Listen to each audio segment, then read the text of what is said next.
विक्रम मजीठिया नूं वड्डी राहत। अज ही जेल होणगे बाहर। हाईकोर्ट ने मजीठिया नूं दित्ती जमानत। 5.5 महीने बाद होण जा रही है मजीठिया दी रिहाई। विक्रम मजीठिया नूं अदालत तो मिली राहत ते समर्थकां ने मनाया जशन। मजीठा दे विच एक दूजे नूं खुआए लड्डू, ढोल दी थाप ते पाए भंगड़े।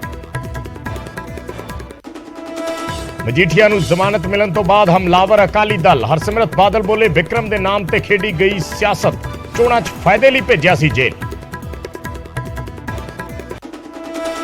मजीठिया नूं जमानत मिलन ते कांग्रेस ने घेरी आम आदमी पार्टी। कहा आप सरकार ने मजबूती नाल नहीं कीती केस दी पैरवी। अकाली दल नाल मिली भुगत दे भी लाए इल्जाम। आम आदमी पार्टी दा अकाली दल ते पलटवार। कहा जशन ना मनावे अकाली दल। जमानत मिलन दा मतलब दोष मुक्त होना नहीं। फरीदकोट पुलिस नूं मिलिया लॉरेंस बिश्नोई दा 2 दिन दा रिमांड। गुरलाल पहलवान कतल केस च करेगी पुछगिछ। कोटकपूरा च कारोबारी तो 50 लाख मंगण दे मामले ते भी होणगे सवाल जवाब। गैंगस्टर जग्गू भगवानपुरिया दा मोगा पुलिस नूं मिलिया 6 दिन दा रिमांड। डिप्टी मेयर दे भरा ते हमले दे मामले च होएगी पुछगिछ। इसे मामले च लॉरेंस तो भी पुछगिछ कर चुकी है मोगा पुलिस। फिरोजपुर च हाई लेवल मीटिंग कर रहे ने डीजीपी गौरव यादव। बोले पंजाब पुलिस ने तो अतवाद कर दिता सी खत्म, गैंगस्टर ने की चीज। हाईकोर्ट ने मोहाली च छुड़ाई गई 1200 एकड़ ते पहलां वाली स्थिति रखने दे दिते निर्देश। पंजाब सरकार नूं नोटिस जारी कर मंगिया जवाब। मोहाली च खुद मुख्यमंत्री ने छुड़वाई सी जमीन। सीएम भगवंत मान दे हवाई सफर की जानकारी देने तो हवाबाजी महकमे का इनकार। आरटीआई के जरिए मंगी गई सी जानकारी, सुरक्षा का हवाला दे के किया इनकार। दिल्ली के जंतर मंतर ते धरने ते बैठे एमपी सिमरनजीत सिंह मान। सजा पूरी कर चुके बंदी सिंघां दी रिहाई दी कर रहे ने मंग। कपूरथला च नाले च डिगे मासूम दा हजे तक नहीं लग्या कुछ पता। कल तो जारी है रेस्क्यू ऑपरेशन। सीवरेज दे नाले च डिग गया सी 2 साल दा मासूम बच्चा। जलंधर च निहंगा ने गुरुद्वारे दे प्रधान दी कीती जम के कुटमार। जमीन ते लम्मा पा के कुटिया। गुरु घर आउण वालियां कुड़ियां नाल छेड़छाड़ दे लाए इल्जाम। नवां शहर दे चक दाना च तेज रफ्तार दा कहर। बेकाबू फॉर्चूनर ने नौजवान नूं कुचलिया। महिला नूं मारी टक्कर, नौजवान ने तोड़िया दम।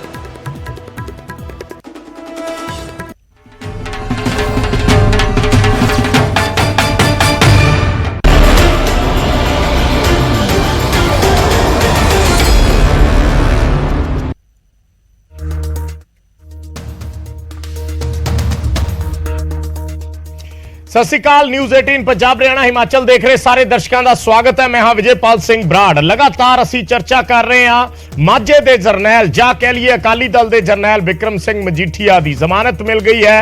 विक्रम सिंह मजीठिया नूं अज ही बाहर आउणगे पटियाला जेल दे विचों। इस खबर ते असी लगातार तुहानूं अपडेट दिंदे रहांगे, पर उस तो पहला एक होर वड्डी खबर आ रही है, उसका रुख कर लैंदे हां। मोहाली दे विच पिछले दिनी पंचायती जमीन छुड़वाई गई सी।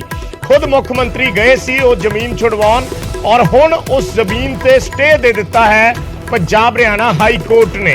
22 अगस्त नूं अगली सुनवाई होनी है। 1200 एकड़ जमीन सी जिहड़ी छुड़वाई गई सी। एक टक उहदे च 1200 एकड़ दा सी जमीन।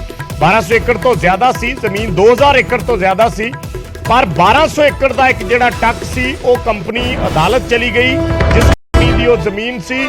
तां एक बार हाई कोर्ट ने उस जमीन से यथास्थिति बनाने की गल कही है, यानी स्टे कर दिता गया। उसते जो पहला वाली स्थिति है वही रहेगी।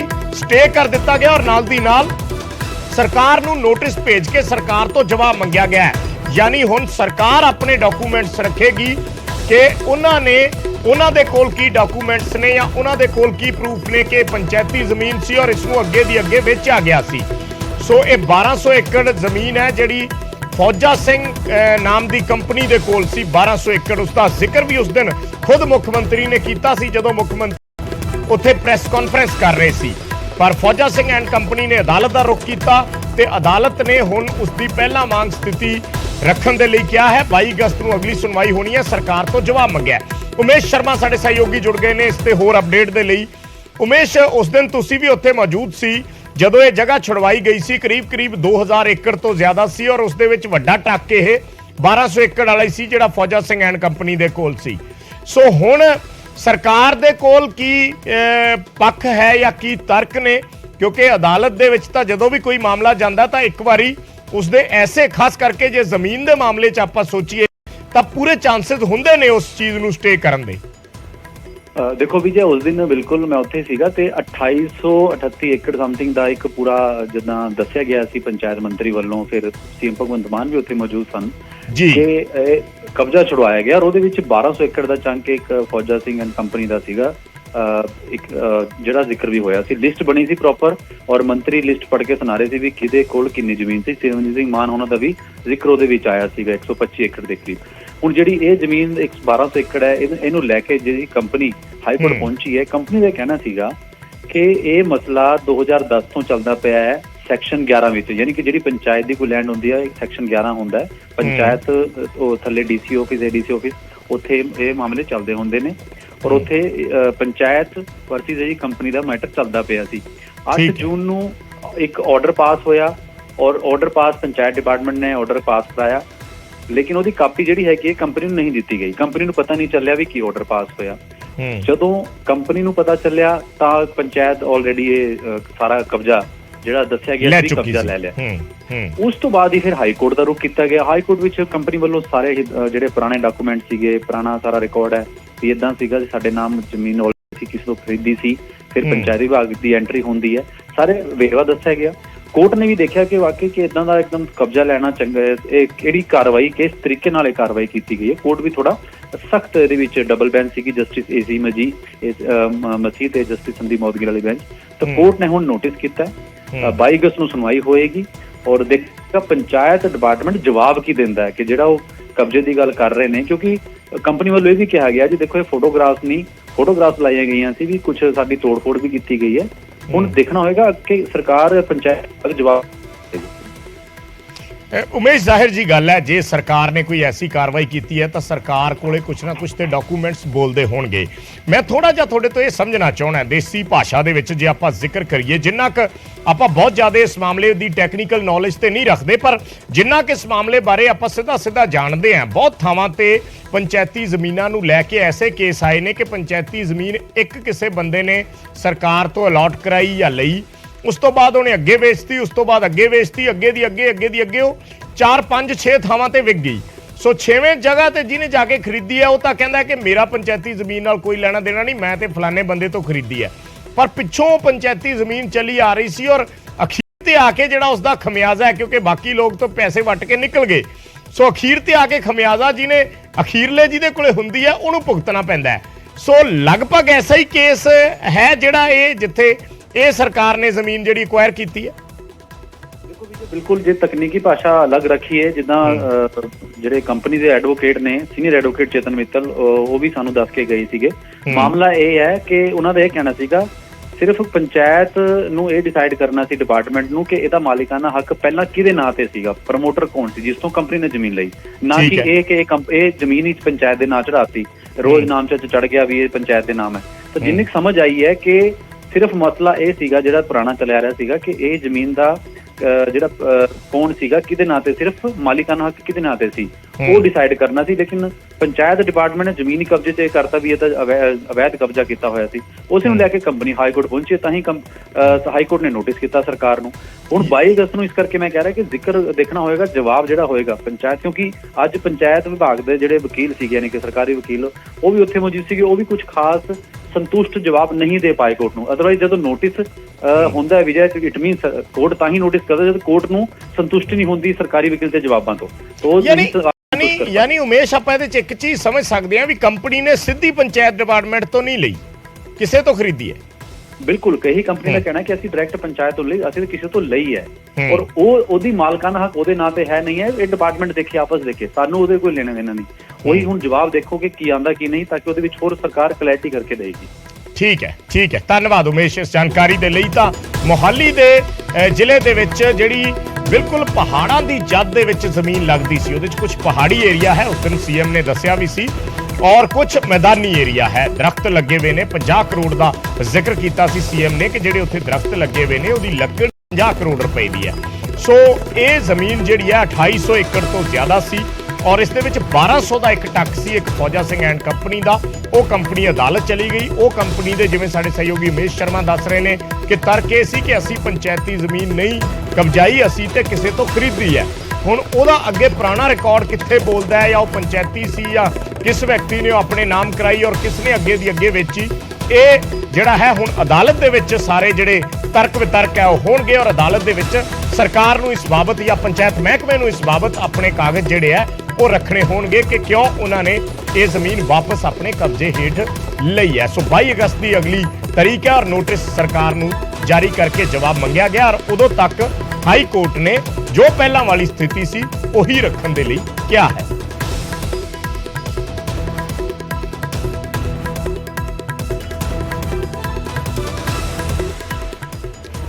ਤੇ ਜ਼ਿਕਰ ਵਿਕਰਮ ਸਿੰਘ ਮਜੀਠੀਆ ਦਾ ਕਰ ਰਹੇ ਹਾਂ ਅਸੀਂ ਲਗਾਤਾਰ। ਅੱਜ ਹੀ ਜੇਲ੍ਹ ਤੋਂ ਵਿਕਰਮ ਮਜੀਠੀਆ ਬਾਹਰ ਆਉਣਗੇ। ਅੱਜ ਸ਼ਾਮ ਤੱਕ ਪਟਿਆਲਾ ਜੇਲ੍ਹ ਤੋਂ ਉਹਨਾਂ ਦੀ ਰਿਹਾਈ ਹੋ ਸਕਦੀ ਹੈ ਕਿਉਂਕਿ ਟੈਕਨੀਕਲ ਪ੍ਰੋਸੀਜਰ ਹੁੰਦਾ ਹੈ। ਜਦੋਂ ਕੋਰਟ ਦੇ ਆਰਡਰ ਹੁੰਦੇ ਆ, ਆਰਡਰ ਦੀ ਕਾਪੀ ਉੱਥੇ ਪਹੁੰਚਦੀ ਹੈ, ਦਸਤੀ ਕਾਪੀ ਜਦੋਂ ਪਹੁੰਚਦੀ ਹੈ ਤਾਂ ਫਿਰ ਉਸ ਤੋਂ ਬਾਅਦ ਜੇਲ੍ਹ ਦੇ ਵਿੱਚ ਪ੍ਰੋਸੈਸ ਜਿਹੜੀ ਹੈ ਉਹ ਕੀਤੀ ਜਾਂਦੀ ਹੈ ਰਿਲੀਜ਼ ਕਰਨ ਦੀ। ਸੋ ਸ਼ਾਮ ਤੱਕ, ਕਿਉਂਕਿ ਸ਼ਾਮ ਦਾ ਸਮਾਂ ਹੁੰਦਾ 5 5:30 ਤੱਕ ਜਿਹੜੀ ਜਦੋਂ ਬੰਦੀ ਹੁੰਦੀ ਹੈ ਜੇਲ੍ਹ ਦੇ ਵਿੱਚ, ਜਿਸ ਨੂੰ ਜੇਲ੍ਹ ਦੇ ਸ਼ਬਦਾਂ ਦੇ ਵਿੱਚ ਕਿਹਾ ਜਾਂਦਾ ਹੈ ਕਿ ਸਾਰੇ ਜਿਹੜੇ ਕੈਦੀ ਜੇਲ੍ਹ ਦੇ ਹੁੰਦੇ ਆ ਜਾਂ ਜਿਹੜੇ ਅੰਡਰ ਟ੍ਰਾਇਲ ਵੀ ਹੁੰਦੇ ਆ, ਜਿਹੜੇ ਬਾਹਰ ਹੁੰਦੇ ਆ ਔਰ ਉਹਨਾਂ ਨੂੰ ਵਾਪਸ ਬੈਰਕਾਂ 'ਚ ਜਾਣਾ ਹੁੰਦਾ ਤਾਂ ਉਸ ਤੋਂ ਪਹਿਲਾਂ ਫਿਰ ਜਿਨ੍ਹਾਂ ਦੇ ਰਿਲੀਜ਼ ਆਰਡਰ ਆ ਜਾਂਦੇ ਨੇ ਉਹਨਾਂ ਨੂੰ ਫਿਰ ਜੇਲ੍ਹ 'ਚੋਂ ਰਿਲੀਜ਼ ਕਰ ਦਿੱਤਾ ਜਾਂਦਾ। ਸੋ ਅੱਜ ਕਿਉਂਕਿ ਫੈਸਲਾ 10 ਵਜੇ ਆ ਗਿਆ ਸੀ, ਸੋ ਇਸ ਕਰਕੇ ਉਮੀਦ ਹੈ ਕਿ ਥੋੜੀ ਦੇਰ ਦੇ ਵਿੱਚ ਜਿਹੜੇ ਆਰਡਰ ਨੇ ਦਸਤੀ ਆਰਡਰ ਉਹ ਜੇਲ੍ਹ ਪ੍ਰਸ਼ਾਸਨ ਦੇ ਕੋਲ ਪਹੁੰਚ ਜਾਣਗੇ ਔਰ ਉਸ ਤੋਂ ਬਾਅਦ ਫਿਰ ਵਿਕਰਮ ਮਜੀਠੀਆ ਦੀ ਰਿਹਾਈ ਦੀ ਪ੍ਰਕਿਰਿਆ ਹੋਏਗੀ। ਥੋੜੀ ਦੇਰ ਦੇ ਵਿੱਚ ਅੱਜ ਸ਼ਾਮ ਤੋਂ ਪਹਿਲਾਂ ਵਿਕਰਮ ਮਜੀਠੀਆ ਜੇਲ੍ਹ ਤੋਂ ਬਾਹਰ ਆ ਜਾਣਗੇ, ਇਹ ਜਾਣਕਾਰੀ ਪਹੁੰਚ ਰਹੀ ਹੈ। ਪੰਜਾਬ ਹਰਿਆਣਾ ਹਾਈ ਕੋਰਟ ਨੇ ਵਿਕਰਮ ਮਜੀਠੀਆ ਨੂੰ ਜ਼ਮਾਨਤ ਦੇ ਦਿੱਤੀ ਹੈ। 24 ਫਰਵਰੀ ਨੂੰ ਵਿਕਰਮ ਮਜੀਠੀਆ ਨੇ ਸਰੈਂਡਰ ਕੀਤਾ ਸੀ। 24 ਫਰਵਰੀ ਨੂੰ, ਕਿਉਂਕਿ ਇਲੈਕਸ਼ਨ ਹੁੰਦੇ ਨੇ, ਵੋਟਾਂ ਪੈਂਦੀਆਂ ਨੇ ਔਰ ਵੋਟਾਂ ਪੈਣ ਤੋਂ ਬਾਅਦ ਜਿਹੜਾ ਹੈ 3 ਦਿਨ ਬਾਅਦ ਸੁਪਰੀਮ ਕੋਰਟ ਨੇ ਵਿਕਰਮ ਸਿੰਘ ਮਜੀਠੀਆ ਨੂੰ ਸਰੈਂਡਰ ਕਰਨ ਦੇ ਆਦੇਸ਼ ਦਿੱਤੇ ਸੀ। ਉਹਨਾਂ ਨੇ ਰਾਹਤ ਦਿੱਤੀ ਸੀ ਵਿਕਰਮ ਮਜੀਠੀਆ ਨੂੰ ਵੋਟਾਂ ਤੱਕ ਦੀ ਔਰ ਵੋਟਾਂ ਤੋਂ ਬਾਅਦ ਉਹਨਾਂ ਨੇ 3 ਦਿਨ ਦਾ ਹੋਰ ਸਮਾਂ ਦਿੱਤਾ ਸੀ ਕਿ 3 ਦਿਨ ਬਾਅਦ ਉਹ ਫਿਰ ਜੇਲ੍ਹ 'ਚ ਸਰੈਂਡਰ ਕਰ ਦੇਣ। ਸੋ 24 ਫਰਵਰੀ ਨੂੰ ਵਿਕਰਮ ਸਿੰਘ ਮਜੀਠੀਆ ਨੇ ਸਰੈਂਡਰ ਕੀਤਾ ਸੀ। 5.5 ਮਹੀਨੇ ਹੋ ਚੁੱਕੇ ਨੇ ਉਹਨਾਂ ਨੂੰ ਪਟਿਆਲਾ ਜੇਲ੍ਹ 'ਚ ਬੰਦ ਤੇ 5.5 ਮਹੀਨੇ ਬਾਅਦ ਹੁਣ ਜਾ ਕੇ ਪੰਜਾਬ ਹਰਿਆਣਾ ਹਾਈ ਕੋਰਟ ਦੇ ਡਿਵੀਜ਼ਨ ਬੈਂਚ ਨੇ ਉਹਨਾਂ ਦੀ ਜ਼ਮਾਨਤ ਅਰਜੀ ਮਨਜ਼ੂਰ ਕੀਤੀ ਹੈ।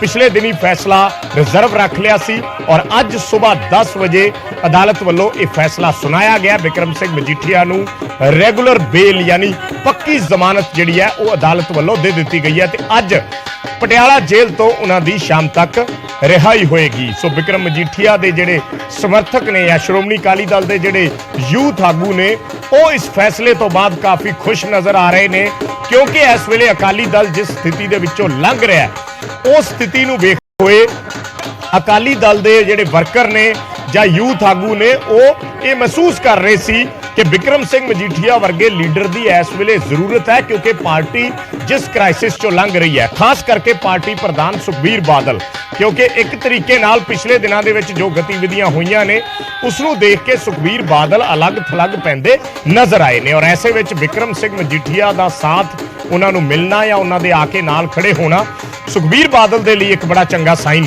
ਅਗਲੇ ਦਿਨਾਂ ਦੇ ਵਿੱਚ ਹੋ ਸਕਦਾ ਹੈ। ਵਿਕਰਮ ਸਿੰਘ ਮਜੀਠੀਆ ਦੇ ਘਰ ਇੰਤਜ਼ਾਰ ਹੋ ਰਿਹਾ ਹੈ ਕਿੰਨੇ ਵਜੇ ਵਿਕਰਮ ਸਿੰਘ ਮਜੀਠੀਆ ਨੇ ਆਉਣਾ ਹੈ। ਰੁਕ ਕਰਦੇ ਹਾਂ ਵਿਕਰਮ ਮਜੀਠੀਆ ਦੇ ਐਮਐਲਏ ਫਲੈਟ ਦਾ ਜਿੱਥੇ ਅਮਨ ਭਾਰਦਵਾਜ ਸਾਡੇ ਸਹਿਯੋਗੀ ਸਾਡੇ ਨਾਲ ਜੁੜਨਗੇ, ਗੱਲਬਾਤ ਕਰਨਗੇ। ਤਸਵੀਰਾਂ ਅਸੀਂ ਤੁਹਾਨੂੰ ਦਿਖਾਵਾਂਗੇ ਵਿਕਰਮ ਸਿੰਘ ਮਜੀਠੀਆ ਦੇ ਫਲੈਟ ਦੀਆਂ ਕਿਉਂਕਿ 5.5 ਮਹੀਨੇ ਜੇਲ੍ਹ ਦੇ ਵਿੱਚ ਬਿਤਾਉਣ ਤੋਂ ਬਾਅਦ ਵਿਕਰਮ ਮਜੀਠੀਆ ਅੱਜ ਆਪਣੇ ਘਰ ਪਰਤ ਰਹੇ ਨੇ। ਪਿਛਲੇ ਦਿਨੀ ਉਹਨਾਂ ਦੀ ਧਰਮ ਪਤਨੀ ਜਦੋਂ ਪੰਜਾਬ ਦੇ ਗਵਰਨਰ ਨੂੰ ਮਿਲੇ ਸੀ ਤਾਂ ਕਾਫੀ ਭਾਵੁਕ ਨਜ਼ਰ ਆਏ ਸੀ ਔਰ ਕਾਫੀ ਭਾਵੁਕ ਅੰਦਾਜ਼ ਦੇ ਵਿੱਚ ਉਹਨਾਂ ਨੇ ਕਿਹਾ ਸੀ, ਇਹ ਗੱਲਾਂ ਕਹੀਆਂ ਸੀਗੀਆਂ ਕਿ ਉਹਨਾਂ ਦੇ ਪਰਿਵਾਰ ਦੀ ਹਾਲਤ ਠੀਕ ਨਹੀਂ ਹੈ, ਉਹਨਾਂ ਦੀ ਮਦਰ ਦੀ ਹਾਲਤ ਠੀਕ ਨਹੀਂ ਹੈ, ਉਹਨਾਂ ਦੇ ਬੱਚਿਆਂ ਦੀ ਹਾਲਤ ਠੀਕ ਨਹੀਂ ਹੈ ਔਰ ਸਰਕਾਰ ਸਾਡੇ ਨਾਲ ਸਿਆਸੀ ਰੰਜਿਸ਼ ਕੱਢ ਰਹੀ ਹੈ, ਇਹ ਗੱਲ ਕਹੀ ਗਈ ਸੀ। ਪਟਿਆਲਾ ਦਾ ਰੁਖ ਕਰ ਲੈਂਦੇ ਆ ਪਹਿਲਾਂ ਅਮਨ ਭਾਰਦਵਾਜ ਕੋਲ, ਬਾਅਦ ਚ ਚੱਲਾਂਗੇ ਨਪਿੰਦਰ ਬਰਾੜ ਸਾਡੇ ਸਹਿਯੋਗੀ ਨਜ਼ਰ ਆ ਰਹੇ ਨੇ ਸਕਰੀਨ ਤੇ ਪਟਿਆਲਾ ਜੇਲ੍ਹ ਦੇ ਬਾਹਰੋਂ।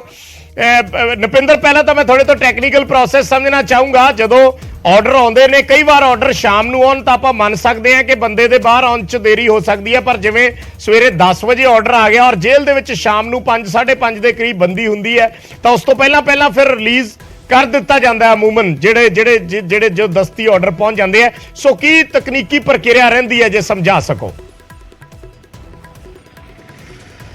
ਵਿਜੇ ਬਿਲਕੁਲ ਤੁਸੀਂ ਦਰੁਸਤ ਫਰਮਾਇਆ। ਜਦੋਂ ਹਾਈ ਕੋਰਟ ਦੇ ਵਿੱਚੋਂ ਜਿਹੜੀ ਗ੍ਰਾਂਟ ਹੋ ਜਾਂਦੀ ਹੈ, ਉੱਥੋਂ ਬੇਲ ਜਿਹੜੀ ਹੈ ਮਨਜ਼ੂਰ ਹੋ ਗਈ, ਉਸ ਤੋਂ ਬਾਅਦ ਉਸ ਨੂੰ ਜਿਹੜੀ ਕੰਸਰਨਡ ਕੋਰਟ ਆ ਉਹ ਆਰਡਰ ਉੱਥੇ ਜਾਂਦਾ, ਤਾਂ ਜਿਹੜਾ ਬੇਲ ਬੌਂਡ ਭਰਿਆ ਜਾਣਾ, ਕਿਉਂਕਿ ਫਾਰਮੈਲਿਟੀ ਹੁੰਦੀ ਹੈ ਕਿ ਭਾਈ ਉਸ ਨੂੰ ਇੱਕ ਜ਼ਮਾਨਤੀਆ ਦੇਣਾ ਪੈਂਦਾ, ਜਾਂ ਸਮਝ ਲਓ ਕਿ ਉਸ ਨੂੰ ਆਪਣੀ ਜ਼ਿੰਮੇਵਾਰੀ ਦੇਣੀ ਪੈਂਦੀ ਆ। ਤਾਂ ਕਾਨੂੰਨੀ ਪ੍ਰਕਿਰਿਆ ਹੈ ਇੱਕ, ਤਾਂ ਬੇਲ ਬੌਂਡ ਭਰਨ ਦੇ ਲਈ ਜਿਹੜੀ ਕੰਸਰਨਡ ਕੋਰਟ ਆ, ਜਿਸ ਤਰ੍ਹਾਂ ਮੋਹਾਲੀ ਕੋਰਟ ਆ, ਤਾਂ ਉਹ ਉੱਥੇ ਅਪਰੋਚ ਕੀਤਾ ਜਾਂਦਾ। ਉੱਥੇ ਬੇਲ ਬੌਂਡ ਭਰਨ ਤੋਂ ਬਾਅਦ ਜਿਹੜੀ ਕੰਸਰਨਡ ਕੋਰਟ ਹੈ ਉਹ ਆਰਡਰ ਕਰਦੀ ਹੈ ਕੰਸਰਨਡ ਜੇਲ੍ਹ ਨੂੰ, ਜਿੱਦਾਂ ਪਟਿਆਲਾ ਜੇਲ੍ਹ ਆ, ਪਟਿਆਲਾ ਜੇਲ੍ਹ ਨੂੰ ਫਿਰ ਉੱਥੋਂ ਆਰਡਰ ਆਉਂਦਾ ਰਿਲੀਜ਼ ਦਾ ਕਿ ਹਾਂ ਇਸ ਬੰਦੇ ਦੀ ਬੇਲ ਹੋ ਗਈ ਆ, ਇਹਨੂੰ ਰਿਲੀਜ਼ ਕਰ ਦਿੱਤਾ ਜਾਵੇ। ਉਸ ਤੋਂ ਬਾਅਦ ਜੇਲ੍ਹ ਦੇ ਅੰਦਰ ਵੀ ਥੋੜਾ ਪ੍ਰੋਸੈਸ ਹੁੰਦਾ, ਜੇਲ੍ਹ ਦੇ ਅੰਦਰ ਵੀ ਕਰੀਬ ਅੱਧਾ ਪੌਣਾ ਘੰਟਾ ਜਾਂ 1 ਘੰਟੇ ਦਾ ਪ੍ਰੋਸੈਸ ਜੇਲ੍ਹ ਦੇ ਅੰਦਰ ਵੀ ਹੈਗਾ, ਉਹ ਪ੍ਰੋਸੈਸ ਪੂਰਾ ਕੀਤਾ ਜਾਂਦਾ। ਤਾਂ ਸਟੈਪ ਬਾਈ ਸਟੈਪ ਕਈ ਵਾਰ ਕਿਉਂਕਿ ਹਾਰਡ ਕਾਪੀ ਦੀ ਲੋੜ ਪੈਂਦੀ ਹੈ, ਹਾਲਾਂਕਿ ਬਾਈ ਮੇਲ ਵੀ ਆਰਡਰ ਜਾਂਦੇ ਨੇ, ਬਟ ਪ੍ਰੋਸੈਸ ਕਿਉਂਕਿ ਇਦਾਂ ਦਾ ਹਾਰਡ ਕਾਪੀ ਦੀ ਵੀ ਲੋੜ ਪੈਂਦੀ ਆ।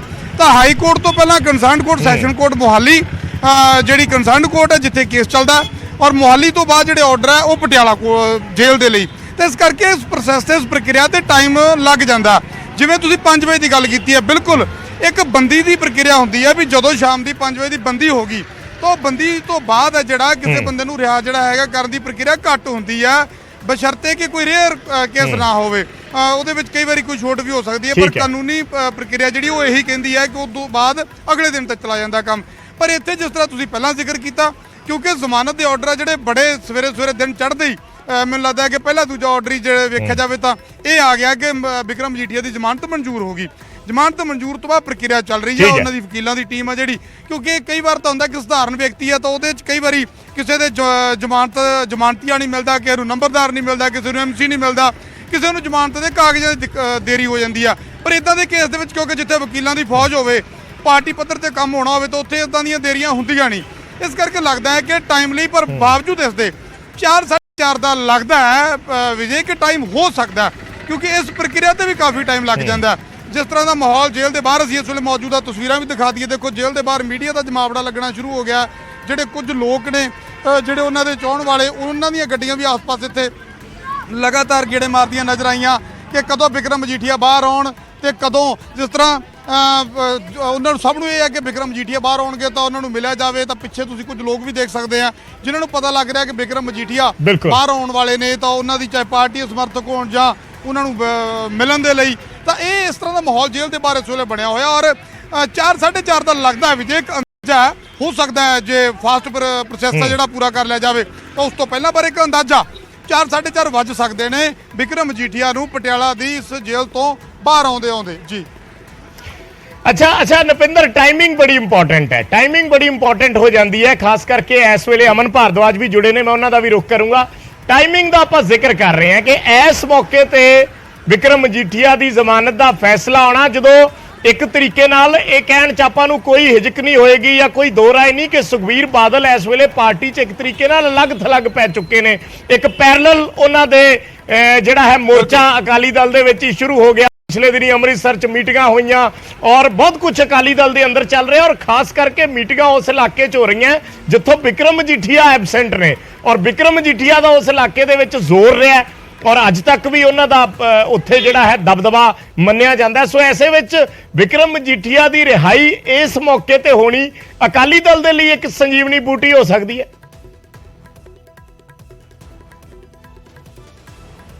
ਦੇ ਲਈ ਤੁਸੀਂ ਦੇਖੋ ਮੁਸ਼ਕਲਾਂ ਦੇਖੋ ਵਧੀਆਂ, ਪਹਿਲਾਂ ਸੱਤਾ ਦੇ ਵਿੱਚ ਨਹੀਂ ਆਏ, ਔਰ ਸੱਤਾ ਦੇ ਵਿੱਚ ਆਉਣਾ ਦੂਰ, ਬਿਲਕੁਲ ਹਾਸ਼ੀ ਦੇ ਵਿੱਚ ਚਲੇ ਜਾਣਾ, ਪਾਰਟੀ ਦਾ ਇਕਾਈ ਦੇ ਅੰਕੜੇ ਤੇ ਜਾ ਕੇ ਸਿਮਟ ਜਾਣਾ। ਉਸ ਤੋਂ ਬਾਅਦ ਵਿਕਰਮ ਦਾ ਜੇਲ੍ਹ ਦੇ ਵਿੱਚ ਪਹੁੰਚ ਜਾਣਾ, ਉਸ ਦੀ ਜ਼ਮਾਨਤ ਦੇ ਵਿੱਚ 6 ਮਹੀਨੇ ਲੱਗ ਜਾਣੇ, ਪਾਰਟੀ ਦੇ ਅੰਦਰ ਬਗਾਵਤ ਸ਼ੁਰੂ ਹੋ ਜਾਣੀ, ਬੇਸ਼ੱਕ ਪਾਰਟੀ ਨਾ ਮੰਨਦੀ ਹੋਵੇ ਪਰ ਬਗਾਵਤੀ ਮਾਹੌਲ ਬਣ ਜਾਣਾ। ਇਹ ਸਾਰੇ ਮਾਹੌਲ ਦੇ ਅੰਦਰ ਸੁਖਬੀਰ ਸਿੰਘ ਬਾਦਲ ਕਿਤੇ ਨਾ ਕਿਤੇ ਵਾਕਈ ਜਿਹੜੇ ਤੁਸੀਂ ਲਫ਼ਜ਼ ਯੂਜ਼ ਕੀਤੇ ਕਿ ਇਕੱਲੇ ਪੈਂਦੇ ਨਜ਼ਰ ਆਏ, ਤਾਂ ਵਿਕਰਮ ਮਜੀਠੀਆ ਦੇ ਬਾਹਰ ਆਉਣ ਨਾਲ ਕਿਤੇ ਨਾ ਕਿਤੇ ਅੱਜ ਸੁਖਬੀਰ ਸਿੰਘ ਬਾਦਲ ਨੂੰ ਜ਼ਰੂਰ ਹੌਸਲਾ ਹੋ ਗਿਆ ਹੋਵੇਗਾ ਕਿ ਹੁਣ ਕਿਤੇ ਨਾ ਕਿਤੇ ਮਾਹੌਲ ਸੈੱਟ ਕਰ ਲਿਆ ਜਾਵੇਗਾ, ਕਿਉਂਕਿ ਵਿਕਰਮ ਮਜੀਠੀਆ ਦਾ ਇੱਕ ਆਪਣਾ ਕੱਦ ਹੈ, ਉਹਨਾਂ ਦਾ ਇੱਕ ਆਪਣਾ ਔਰਾ, ਵਿਕਰਮ ਮਜੀਠੀਆ ਜਦੋਂ ਤੋਂ ਪਾਰਟੀ ਦੇ ਵਿੱਚ ਜੀ। ਫੁੱਲ ਫਲਾਈ ਤੌਰ ਤੇ ਦੇਖਿਆ ਜਾਵੇ ਇੱਕ ਵੱਡੇ ਆਗੂ ਦੇ ਵਜੋਂ ਉੱਭਰ ਕੇ ਆਏ ਨੇ। ਪਹਿਲਾਂ ਦੇਖੋ ਯੂਥ ਅਕਾਲੀ ਦਲ ਤੋਂ ਸ਼ੁਰੂ ਕੀਤਾ, ਪਰ ਉਸ ਤੋਂ ਬਾਅਦ ਜਦੋਂ ਇੱਧਰ ਆ ਕੇ ਵਿਕਰਮ ਮਜੀਠੀਆ ਸ਼ੁਰੂਆਤ ਕਰਦੇ ਨੇ, ਇੱਕ ਵੱਡੇ ਲੀਡਰ ਦੇ ਵਜੋਂ ਵਿਕਰਮ ਮਜੀਠੀਆ ਉੱਭਰ ਕੇ ਆ ਜਾਂਦੇ ਨੇ, ਤਾਂ ਉਹਨਾਂ ਦਾ ਇੱਕ ਔਰਾ ਇਸ ਤਰ੍ਹਾਂ ਦਾ ਨਜ਼ਰ ਆਉਂਦਾ ਹੈ ਕਿ ਪੂਰੀ ਟੀਮ ਲੈ ਕੇ ਚੱਲਦੇ ਨੇ। ਔਰ ਜਿਸ ਤਰ੍ਹਾਂ ਪਿਛਲੇ ਟਾਈਮ ਦੇ ਦੌਰਾਨ ਜੋ ਵਿਰੋਧੀਆਂ ਤੇ ਹਮਲਾ ਕਰਨਾ, ਤਾਂ ਸਭ ਤੋਂ ਵੱਡਾ ਚਿਹਰਾ ਅਕਾਲੀ ਦਲ ਦੇ ਕੋਲੇ ਵਿਕਰਮ ਮਜੀਠੀਆ ਦਾ ਨਜ਼ਰ ਆਉਂਦਾ ਸੀ, ਪਰ ਉਹ ਚਿਹਰਾ ਗਾਇਬ ਹੋ ਗਿਆ ਔਰ ਐਸਾ ਨਜ਼ਰ ਆਉਣ ਲੱਗਿਆ ਕਿ ਅਕਾਲੀ ਦਲ ਹੈ ਕਿੱਥੇ, ਇਸ ਤਰ੍ਹਾਂ ਦਾ ਮਾਹੌਲ ਪੈਦਾ ਹੋ ਗਿਆ। ਤਾਂ ਬਿਲਕੁਲ ਤੁਸੀਂ ਦਰੁਸਤ ਫਰਮਾਇਆ ਕਿ ਲੱਗਦਾ ਕਿ ਵਿਕਰਮ ਮਜੀਠੀਆ ਦੇ ਆਉਣ ਦੇ ਨਾਲ ਸੁਖਬੀਰ ਸਿੰਘ ਬਾਦਲ ਨੂੰ ਅੱਜ ਜ਼ਰੂਰ ਹੌਸਲਾ ਹੋ ਗਿਆ ਹੋਵੇਗਾ ਕਿ ਜਿਹੜੀਆਂ ਮਾਝੇ ਦੇ ਵਿੱਚ ਬਗਾਵਤੀ ਸੁਰਾਂ ਉੱਠਦੀਆਂ ਨਜ਼ਰ ਆਈਆਂ ਜਾਂ ਮਨਪ੍ਰੀਤ ਆਲੀ ਵਰਗੇ ਲੀਡਰ ਬਗਾਵਤ ਕਰਦੇ ਨਜ਼ਰ ਆਏ, ਤਾਂ ਹੋ ਸਕਦਾ ਵਿਕਰਮ ਮਜੀਠੀਆ ਇਸ ਉਲਝੇ ਮਸਲੇ ਦਾ ਕੋਈ ਹੱਲ ਲੱਭ ਸਕਣ। ਜੀ ਕੱਢ ਲੈਣ ਬਿਲकुल ਕੱਢ ਸਕਦੇ ਆ। ਅਮਨ ਭਾਰਦਵਾਜ ਦਾ ਰੁਖ ਕਰ ਲੈਂਦੇ ਆ। ਅਮਨ, ਅਗਰ ਮੇਰੀ ਆਵਾਜ਼ ਮਿਲ ਪਾ ਰਹੀ ਹੈ ਤਾਂ ਘਰ ਦਾ ਮਾਹੌਲ ਸਮਝਣਾ ਚਾਹਾਂਗੇ ਕੀ ਤਿਆਰੀਆਂ ਨੇ। ਵਿਕਰਮ ਮਜੀਠੀਆ ਆ ਰਹੇ ਨੇ, ਜ਼ਾਹਿਰ ਜੀ ਗੱਲ ਹੈ 5.5 ਮਹੀਨੇ ਤੋਂ ਬਾਅਦ ਕਿਸੇ ਨੇ ਆਉਣਾ, ਕਿਉਂਕਿ ਪਿਛਲੇ ਦਿਨੀ ਬੜੀ ਇੱਕ ਭਾਵੁਕ ਸਟੇਟਮੈਂਟ ਦਿੱਤੀ ਗਈ ਸੀ ਵਿਕਰਮ ਮਜੀਠੀਆ ਦੀ ਧਰਮ ਪਤਨੀ ਗਨੀਵ ਕੌਰ ਹੋਰਾਂ ਵੱਲੋਂ, ਜਦੋਂ ਉਹ ਗਵਰਨਰ ਹਾਊਸ ਗਏ ਸੀ ਕਿ ਸਾਡੇ ਨਾਲ ਪੋਲੀਟੀਕਲ ਵੈਂਡੇਟਾ ਕੀਤਾ ਜਾ ਰਿਹਾ ਹੈ ਇਸ ਤਰੀਕੇ ਨਾਲ। ਸੋ ਜ਼ਾਹਿਰ ਜੀ ਗੱਲ ਹੈ ਕਿ ਕਾਫੀ ਖੁਸ਼ੀ ਦਾ ਮਾਹੌਲ ਪਰਿਵਾਰ 'ਚ ਅੱਜ ਹੋਏਗਾ। ਬਿਲਕੁਲ ਵਿਜੇ, ਔਰ ਉਹਨਾਂ ਦੇ ਬੱਚੇ ਜਿਹੜੇ ਵਿਕਰਮ ਮਜੀਠੀਆ ਦੇ ਬੇਟੇ ਨੇ ਉਹ ਇੱਥੇ ਪਹੁੰਚ ਚੁੱਕੇ ਨੇ ਔਰ ਹੁਣ ਤੋਂ 1 ਤੋਂ 1.5 ਘੰਟਾ ਪਹਿਲਾਂ ਬੱਚਿਆਂ ਨੂੰ ਸਕੂਲ ਤੋਂ ਲੈ ਕੇ ਆਂਦਾ ਗਿਆ। ਸਵੇਰੇ ਗਨੀਵ ਕੌਰ ਮਜੀਠੀਆ ਇੱਥੇ ਸੀਗੇ ਜਦੋਂ ਵਕੀਲਾਂ ਨਾਲ ਮੁਲਾਕਾਤ ਕਰਨ ਲਈ ਇੱਥੋਂ ਰਵਾਨਾ ਹੋਏ ਔਰ ਤੁਸੀਂ ਖੁਸ਼ੀ ਦੇਖੋ ਪਰਿਵਾਰ ਦੇ ਅੰਦਰ ਕਿ ਉਹਨਾਂ ਦੇ ਬੇਟੇ, ਦੋਨੋਂ ਬੇਟਿਆਂ ਨੂੰ ਇਹ ਦੱਸਿਆ ਗਿਆ ਕਿ ਅੱਜ ਉਹਨਾਂ ਦੇ ਪਿਤਾ ਜਿਹੜੇ ਨੇ ਉਹ ਘਰ ਆ ਰਹੇ ਨੇ। ਨਹੀਂ ਤਾਂ ਉਹ ਹਰ ਦੂਸਰੇ ਦਿਨ ਪਰਿਵਾਰ ਦੇ ਲੋਕ ਦੱਸ ਰਹੇ ਸੀ ਕਿ ਉਹ ਪੁੱਛਦੇ ਰਹਿੰਦੇ ਸੀਗੇ ਕਿ ਉਹਨਾਂ ਦੇ ਪਿਤਾ ਮਜੀਠੀਆ ਹੋਣੀ ਕਦ ਆ ਰਹੇ ਨੇ, ਔਰ ਅੱਜ ਜੋ ਪਿਤਾ ਲਈ ਕੇਕ ਲੈ ਕੇ ਆਏ ਨੇ, ਚਾਕਲੇਟਾਂ ਲੈ ਕੇ ਆਏ ਨੇ ਕਿ ਪਿਤਾ ਆਣਗੇ, ਤਾਂ ਖੁਸ਼ੀ ਜਿਹੜੀ ਹੈ ਉਹ ਪਰਿਵਾਰ ਮਨਾਏਗਾ। ਔਰ ਬਾਕੀ ਜਿਹੜੇ ਉਹਨਾਂ ਦੇ ਰਿਸ਼ਤੇਦਾਰ ਨੇ, ਕਰੀਬੀ ਨੇ, ਉਹ ਵੀ ਇੱਥੇ ਪਹੁੰਚ ਰਹੇ ਨੇ, ਉਹਨਾਂ ਨੇ ਮੁਲਾਕਾਤ ਕੀਤੀ ਹੈ। ਔਰ ਘਰ ਦੇ ਅੰਦਰ ਤੁਸੀਂ ਦੇਖੋ ਕਿ ਗਨੀਵ ਕੌਰ ਮਜੀਠੀਆ ਉਹਨਾਂ ਦਾ ਜਿਹੜੀ ਸਰਕਾਰੀ ਰਿਹਾਇਸ਼ ਬਤੌਰ ਵਿਧਾਇਕ ਉਹਨਾਂ ਨੂੰ ਮਿਲੀ ਹੈ, ਇਹ ਉਹ ਰਿਹਾਇਸ਼ ਹੈ। ਔਰ ਵਕੀਲਾਂ ਨਾਲ ਮੁਲਾਕਾਤ ਕਰਨ ਲਈ ਗਨੀਵ ਕੌਰ ਮਜੀਠੀਆ ਗਏ ਹੋਏ ਨੇ, ਜਿਸ ਤੋਂ ਬਾਅਦ ਉਹ ਪਟਿਆਲਾ ਲਈ ਰਵਾਨਾ ਹੋਣਗੇ। ਔਰ ਵਿਜੇ ਇੱਕ ਇਹ ਵੀ ਜਾਣਕਾਰੀ ਦੇ ਦਈਏ ਕਿ ਜਿਹੜੀ ਉਹਨਾਂ ਦੀ ਟੀਮ ਹੈ ਵਿਕਰਮ ਮਜੀਠੀਆ ਉਹਨਾਂ ਦੀ, ਉਹ ਵੀ ਇੱਥੋਂ ਪਟਿਆਲਾ ਲਈ ਰਵਾਨਾ ਹੋ ਚੁੱਕੀ ਹੈ। ਔਰ ਡਿਟੇਲਡ ਆਰਡਰ ਵਿਜੇ, ਜਿਹੜੇ ਡਿਟੇਲਡ ਆਰਡਰ ਨੇ 26 ਪੇਜਾਂ ਦਾ ਆਰਡਰ ਹੈ ਜੋ ਆ ਚੁੱਕਿਆ ਹੈ, ਜਿਸ ਦੀ ਕਾਪੀ ਸਾਡੇ ਕੋਲ ਮੌਜੂਦ ਵੀ ਹੈ ਔਰ ਉਸ ਦੇ ਅੰਦਰ 6 ਕੰਡੀਸ਼ਨਾਂ ਲਿਖੀਆਂ ਗਈਆਂ ਨੇ ਕਿ 2 ਲੱਖ ਰੁਪਏ ਦਾ ਬੌਂਡ ਜਿਹੜਾ ਹੈ ਉਹ ਭਰਨਾ ਪਏਗਾ ਵਿਕਰਮ ਮਜੀਠੀਆ ਨੂੰ। ਔਰ ਦੂਜੀ ਸਭ ਤੋਂ ਵੱਡੀ ਕੰਡੀਸ਼ਨ ਇਹ ਹੈ ਕਿ ਜਿਹੜੀ ਇਨਵੈਸਟੀਗੇਟਿੰਗ ਏਜੰਸੀ ਹੈ ਕੰਸਰਨਡ, ਉਹਨੂੰ ਆਪਣਾ ਪਾਸਪੋਰਟ ਜਿਹੜਾ ਹੈ ਵਿਕਰਮ ਮਜੀਠੀਆ ਨੂੰ ਉਹ ਜਮ੍ਹਾਂ ਕਰਵਾਉਣਾ ਹੋਏਗਾ ਔਰ ਕੋਰਟ ਦੀ ਜਾਣਕਾਰੀ 'ਚ ਲੀਵ ਲਿਆਣੀ ਪਏਗੀ ਜਦੋਂ ਵੀ ਉਹਨਾਂ ਨੇ ਅਬਰੋਡ ਵਿਦੇਸ਼ ਜਾਣਾ ਹੈਗਾ। ਔਰ ਇਸ ਦੇ ਨਾਲ ਕੁੱਲ 6 ਕੰਡੀਸ਼ਨਾਂ ਹੈ ਜੋ ਵਿਕਰਮ ਮਜੀਠੀਆ ਉਹਨਾਂ ਦੀ ਰੈਗੂਲਰ ਬੇਲ ਤੇ ਕੋਰਟ ਵੱਲੋਂ ਲਗਾਈਆਂ ਗਈਆਂ ਔਰ 26 ਪੇਜਾਂ ਦਾ ਡਿਟੇਲਡ ਆਰਡਰ ਜਿਹੜਾ ਹੈ ਉਹ ਵੀ ਆ ਚੁੱਕਿਆ। ਔਰ ਇੱਥੇ ਲਗਾਤਾਰ ਵਿਜੇ ਲੋਕ ਜਿਹੜੇ ਮੁਲਾਕਾਤ ਕਰਨ ਆ ਰਹੇ ਨੇ ਉਹਨਾਂ ਦਾ ਤਾਂਤਾ ਲੱਗਣਾ ਸ਼ੁਰੂ ਹੋ ਗਿਆ, ਕਿਉਂਕਿ ਵਿਕਰਮ ਮਜੀਠੀਆ ਨੇ ਇसी ਫਲੈਟ ਤੇ ਪਟਿਆਲਾ ਤੋਂ ਆ ਕੇ ਸਭ ਤੋਂ ਪਹਿਲਾਂ ਇੱਥੇ ਹੀ ਆਣਾ ਹੈ। ਪਰਿਵਾਰ, ਬੱਚੇ ਹਲੇ ਕਿਉਂਕਿ ਅੰਦਰ ਮੌਜੂਦ ਆ, ਉਹਨਾਂ ਦੇ ਪਰਿਵਾਰ ਦੇ ਲੋਕ ਅੰਦਰ ਮੌਜੂਦ ਹੈ। ਔਰ ਗੱਲਬਾਤ ਕਰਾਂਗੇ ਸਾਡੇ ਨਾਲ ਵਿਜੇ ਤਨਵੀਰ ਗਿੱਲ ਵੀ ਨੇ। ਤਨਵੀਰ ਗਿੱਲ ਸਾਊਥ ਅੰਮ੍ਰਿਤਸਰ ਤੋਂ ਇਲੈਕਸ਼ਨ ਲੜੀ ਹੈ, ਵਿਕਰਮ ਮਜੀਠੀਆ ਦੇ ਸਭ ਤੋਂ ਕਰੀਬੀ ਨੇ। ਇਹ ਵੀ ਤੁਸੀਂ ਦੇਖੋ ਕਿ ਇੰਤਜ਼ਾਰ ਕਰ ਰਹੇ ਨੇ ਕਿ ਕਦੋਂ ਮਜੀਠੀਆ ਨਹੀਂ ਆਣਗੇ। ਤੁਸੀਂ ਇੰਤਜ਼ਾਰ ਕਰ ਰਹੇ ਹੋ ਮਜੀਠੀਆ ਉਹਨਾਂ ਦਾ? ਬਿਲਕੁਲ ਜੀ, ਬੜੀ ਲੰਮੇ ਸਮੇਂ ਤੋਂ ਅਸੀਂ ਉਹਨਾਂ ਦੀ ਵੇਟ ਕਰ ਰਹੇ ਸੀਗੇ। ਅੱਜ ਗੁਰੂ ਸਾਹਿਬ ਨੇ ਬੜੀ ਮਿਹਰ ਕੀਤੀ ਆ, ਬਖਸ਼ਿਸ਼ ਕੀਤੀ ਆ ਤੇ ਅੱਜ ਉਹਨਾਂ ਦੀ ਜਿਹੜੀ ਆ ਉਹ ਬੇਲ ਹੋਈ ਆ ਤੇ ਅਸੀਂ ਉਹਨਾਂ ਦੀ ਵੇਟ ਕਰ ਰਹੇ ਸੀ। ਵੈਸੇ ਤੇ ਇੱਥੋਂ ਹੁਣ ਸਾਰੇ ਚੱਲੇ ਆ ਉਹਨਾਂ ਨੂੰ ਲੈਣ ਵਾਸਤੇ। ਤੁਸੀਂ ਵਿਧਾਇਕ ਦਾ ਇਲੈਕਸ਼ਨ ਵੀ ਲੜਿਆ, ਅਕਾਲੀ ਦਲ ਦੇ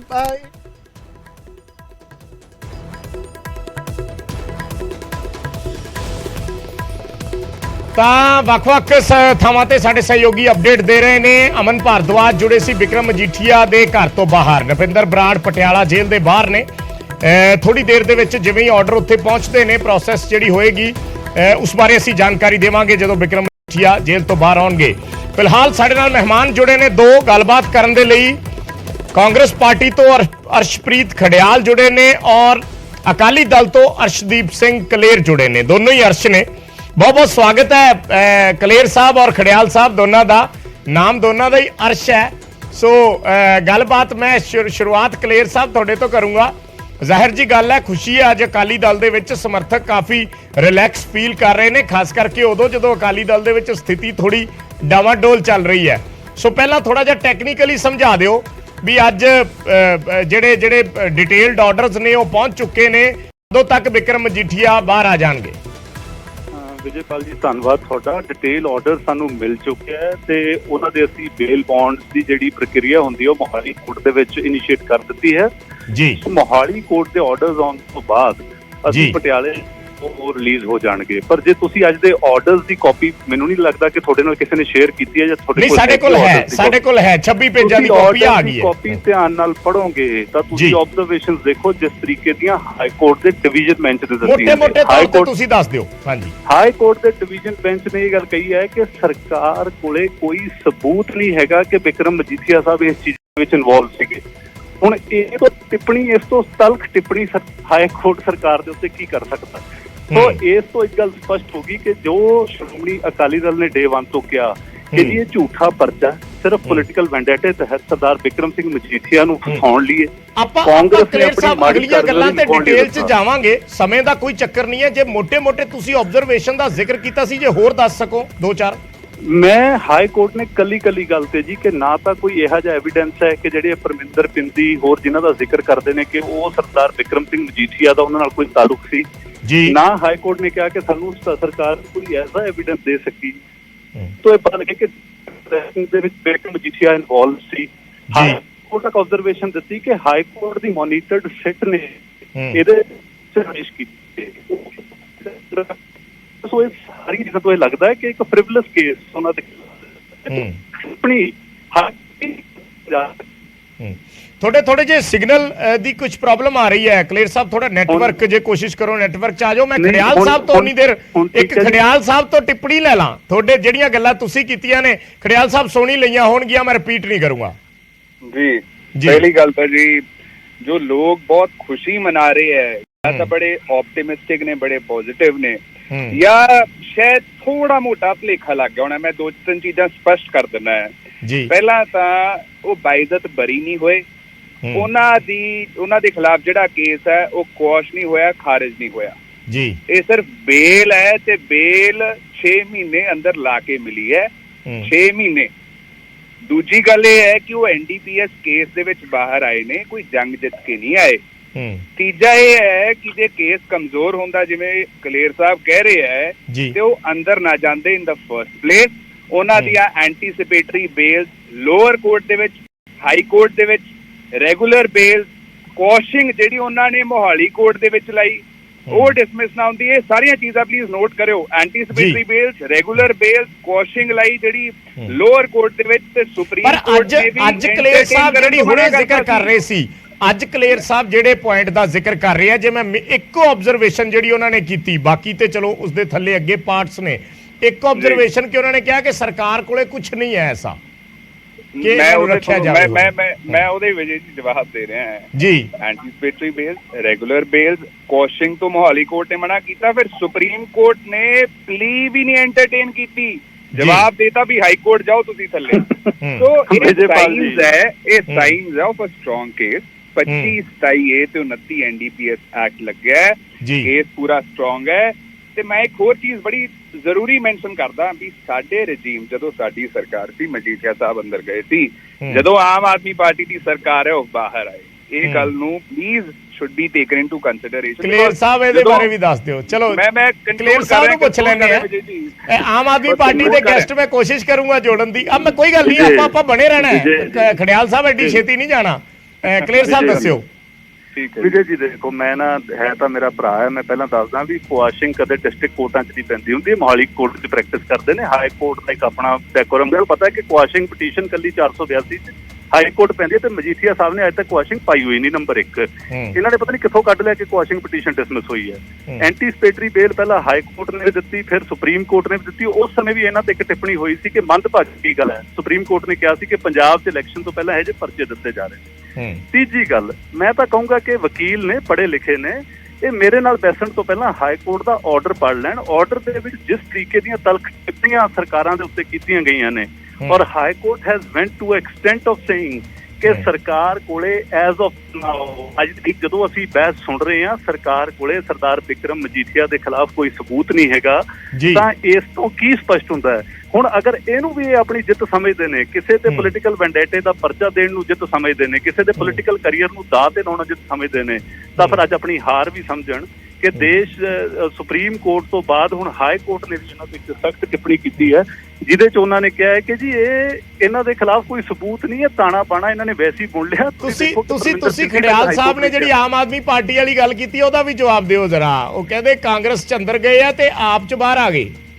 ਨਹੀਂ ਦੇਖੋ, ਮੈਂ ਇਹ ਗੱਲ ਕਹਿਣਾ ਚਾਹੂੰਗਾ ਜੀ ਕਿ ਅੰਦਰ ਦੇਣਾ ਤਾਂ ਪਰਚਾ ਕਰ ਦਿਓ, ਕਿਸੇ ਨੂੰ ਵੀ ਅੰਦਰ ਦੇ ਦੋਗੇ, ਸਬੂਤ ਤਾਂ ਲਿਆਉਣਾ ਪਊਗਾ ਨਾ। ਜ਼ੋਰ ਤਾਂ ਇਹਨਾਂ ਨੇ ਵੀ ਲਾ ਲਿਆ। ਔਰ ਅੱਜ ਦੇਖੋ ਕੁਦਰਤ ਦਾ ਇਨਸਾਫ ਦੇਖੋ ਕਿ ਜਿਹੜਾ ਬੰਦਾ ਨਵਜੋਤ ਸਿੱਧੂ, ਜਿਹੜਾ ਕਿ ਸਾਰਾ ਤਾਣਾ ਬਾਣਾ ਜਿਹਨੇ ਬੁਣਿਆ, ਅੱਜ ਉਹ ਸਜ਼ਾ ਯਾਫਤਾ ਮੁਲਜ਼ਮ ਦੇ ਤੌਰ ਤੇ ਉਸੇ ਜੇਲ੍ਹ 'ਚ ਬੈਠਾ ਤੇ ਹਾਈ ਕੋਰਟ ਨੇ ਮਜੀਠੀਆ ਸਾਹਿਬ ਨੂੰ ਕੱਲੀ ਜ਼ਮਾਨਤ ਹੀ ਨਹੀਂ ਦਿੱਤੀ, ਹਾਈ ਕੋਰਟ ਨੇ ਟਿੱਪਣੀਆਂ ਵੀ ਕੀਤੀਆਂ ਨੇ ਤਲਖ ਪੰਜਾਬ ਸਰਕਾਰ ਤੇ। ਤਾਂ ਮੈਂ ਖੜਿਆਲ ਸਾਹਿਬ ਨੂੰ ਕਹੂੰਗਾ ਕਿ ਆਰਡਰ ਦੀ ਕਾਪੀ ਲੈ ਲੈਣ, ਕਿਉਂਕਿ ਵਕੀਲ ਨੇ ਚੰਗਾ ਨਹੀਂ ਲੱਗਦਾ ਕਿ ਹਾਈ ਕੋਰਟ ਦਾ ਆਰਡਰ ਪੜ੍ਹੇ ਬਿਨਾਂ ਅੱਜ ਕੱਲ ਤੇ WhatsApp ਤੇ ਕੁਝ ਸੈਕਿੰਡ ਲੱਗਦੇ ਨੇ, ਤੁਸੀਂ ਸੈਂਡ ਕਰ ਦਿਓ, ਨੰਬਰ ਵੀ ਹੋਣਾ ਤੁਹਾਡੇ ਕੋਲ। ਜੀ ਮੇਰਾ ਜਵਾਬ ਲੈ ਲਓ ਜ਼ਰਾ। ਹਾਂਜੀ ਬਿਲਕੁਲ। ਦੀਪ ਜੀ ਹੈ ਤਾਂ ਮੇਰੇ ਕਲੀਗ ਨੇ, ਛੋਟੇ ਵੀਰ ਨੇ, ਦੋ ਤਿੰਨ ਚੀਜ਼ਾਂ ਭੁੱਲ ਗਏ ਕਿ ਪਹਿਲਾਂ ਤਾਂ ਜਿਹੜੀ ਆਬਜ਼ਰਵੇਸ਼ਨ ਹੁੰਦੀ ਆ ਹਾਈ ਕੋਰਟ ਦੀ, ਉਹ ਸਿਰਫ ਓਬਿਟਰ ਡਿਕਟਾ ਤੱਕ ਹੀ ਸੀਮਤ ਹੁੰਦੀ ਹੈ ਤੇ ਇਹਨੂੰ ਪਲੀਜ਼ ਇਹ ਭੁੱਲਣ ਨਾ। ਤੇ ਦੂਜੀ ਗੱਲ ਮੈਂ ਇਹਨਾਂ ਨੂੰ ਇਹ ਵੀ ਦੱਸਦਾ ਵੀ ਮੇ ਦੇ ਵਿੱਚ ਇਹ ਦੱਸਣ ਵੀ ਸੁਪਰੀਮ ਕੋਰਟ ਗਏ ਸੀ ਕਿ ਨਹੀਂ ਗਏ ਸੀਗੇ, ਜਿੱਥੇ ਰਿਫਿਊਜ਼ ਕੀਤਾ ਉਹਨਾਂ ਨੇ ਪਲੀ ਐਂਟਰਟੇਨ ਕਰਨ ਤੋਂ। ਤੇ ਕਹਿ ਰਹੇ ਮੋਹਾਲੀ ਕੋਰਟ ਦੇ ਵਿੱਚ ਅਸੀਂ ਗਏ ਨਹੀਂ, ਦੱਸੋ ਪਤਾ ਨਹੀਂ ਕਿੱਥੋਂ ਇਨਫੋਰਮੇਸ਼ਨ ਲਿਆਏ। ਫੈਬਰਰੀ ਦੇ ਵਿੱਚ ਮੇਰਾ ਜਵਾਬ ਲੈ ਲਓ, ਮੇਰਾ ਜਵਾਬ ਲੈ ਲਓ, ਮੈਂ ਤੁਹਾਡੇ ਟਾਈਮ ਨਹੀਂ ਬੋਲਿਆ। ਪੋਸਟਿੰਗ ਲਈ ਤੁਸੀਂ ਗਏ ਸੀ ਮੋਹਾਲੀ ਕੋਰਟ ਦੇ ਵਿੱਚ ਫੈਬਰਰੀ ਦੇ ਵਿੱਚ, ਟ੍ਰਿਬਿਊਨ ਦੇ ਵਿੱਚ ਅੱਜ ਵੀ ਲਿਖਿਆ ਹੋਇਆ, ਚੈੱਕ ਕਰਕੇ ਦੇਖ ਲਓ। ਦੂਜੀ ਗੱਲ ਨਹੀਂ ਹੋਈ, ਮੇਰਾ ਜਵਾਬ ਲੈ ਲਓ ਕਲੀਅਰ ਸਾਹਿਬ, ਨਹੀਂ ਮੈਂ ਤੁਹਾਡੇ ਟਾਈਮ 'ਚ ਮਜਬੂਰਨ ਲਗਾਤਾਰ ਬੋਲੂੰਗਾ। ਦੂਜੀ ਗੱਲ ਇਹ ਹੈ ਕਿ ਇਹ ਟ੍ਰਿਬਿਊਨ ਚੱਕ ਕੇ ਦੇਖ ਲਓ, ਦੂਜੇ ਪੇਪਰ ਚੱਕ ਕੇ ਦੇਖ ਲਓ, ਕੈਟੇਗੋਰਿਕਲੀ ਕ੍ਰਿਸਟਲ ਕਲੀਅਰਲੀ ਕੋਟਡ ਹੈ ਵੀ ਫੈਬਰਰੀ ਦੇ ਵਿੱਚ ਕੋਸ਼ਿੰਗ ਲਈ ਗਏ। ਹਾਲਾਂਕਿ ਲੱਗ ਨਹੀਂ ਸਕਦੀ ਸੀ, ਬਟ ਪਤਾ ਨਹੀਂ ਇਹਨਾਂ ਦਾ ਸਿਸਟਮ ਇਹਨਾਂ ਨੇ ਲਾਤੀ ਹੋਵੇ, ਗਲਤੀ ਕਰਤੀ ਹੋਵੇ, ਇਹਨੂੰ ਪਤਾ ਹੀ ਕੱਖ ਨਹੀਂਗਾ ਵਿਜੇਪਾਲ ਜੀ। ਮੈਂ ਇਹ ਚੀਜ਼ on the basis of fact ਕਹਿ ਰਿਹਾ, ਹੁਣੀ ਮੈਂ ਦਿਖਾ ਸਕਦਾ। ਜਿਆਦਾ ਕਲੀਅਰ ਸਾਹਿਬ ਆਪਣਾ ਬਿਆਨ ਵਾਪਸ ਲੈ ਲੈਣ ਜਾਂ ਮੈਂ ਲੈ ਲੂੰਗਾ। ਦੂਜੀ ਗੱਲ ਜਿੱਥੋਂ ਤੱਕ ਆਰਡਰ ਦੀ ਗੱਲ ਹੈ, ਇੱਕ ਸੈਕਿੰਡ ਖੜਿਆਲ ਸਾਹਿਬ, ਤੁਸੀਂ ਇਹ ਕਹਿਣਾ ਇੱਕ ਸੈਕਿੰਡ, ਤੁਸੀਂ ਇਹ ਕਹਿਣਾ ਚਾਹ ਰਹੇ ਹੋ ਕਿ ਇਹਨਾਂ ਨੇ ਕੁਐਸਚਿੰਗ ਦੀ ਐਪਲੀਕੇਸ਼ਨ ਪਾਈ ਮੋਹਾਲੀ ਕੋਰਟ 'ਚ? ਟ੍ਰਿਬਿਊਨ ਦੇ ਵਿੱਚ ਬੜਾ ਕੈਟੇਗੋਰਿਕਲੀ ਲਿਖਿਆ ਹੋਇਆ ਹੈ। ਤੁਸੀਂ ਟ੍ਰਿਬਿਊਨ ਨੂੰ ਛੱਡੋ ਜੀ, ਰਿਜੈਕਟ ਹੋਈ ਮੋਹਾਲੀ ਕੋਰਟ ਦੇ ਵਿੱਚ ਫੈਬਰਰੀ ਦੇ ਵਿੱਚ।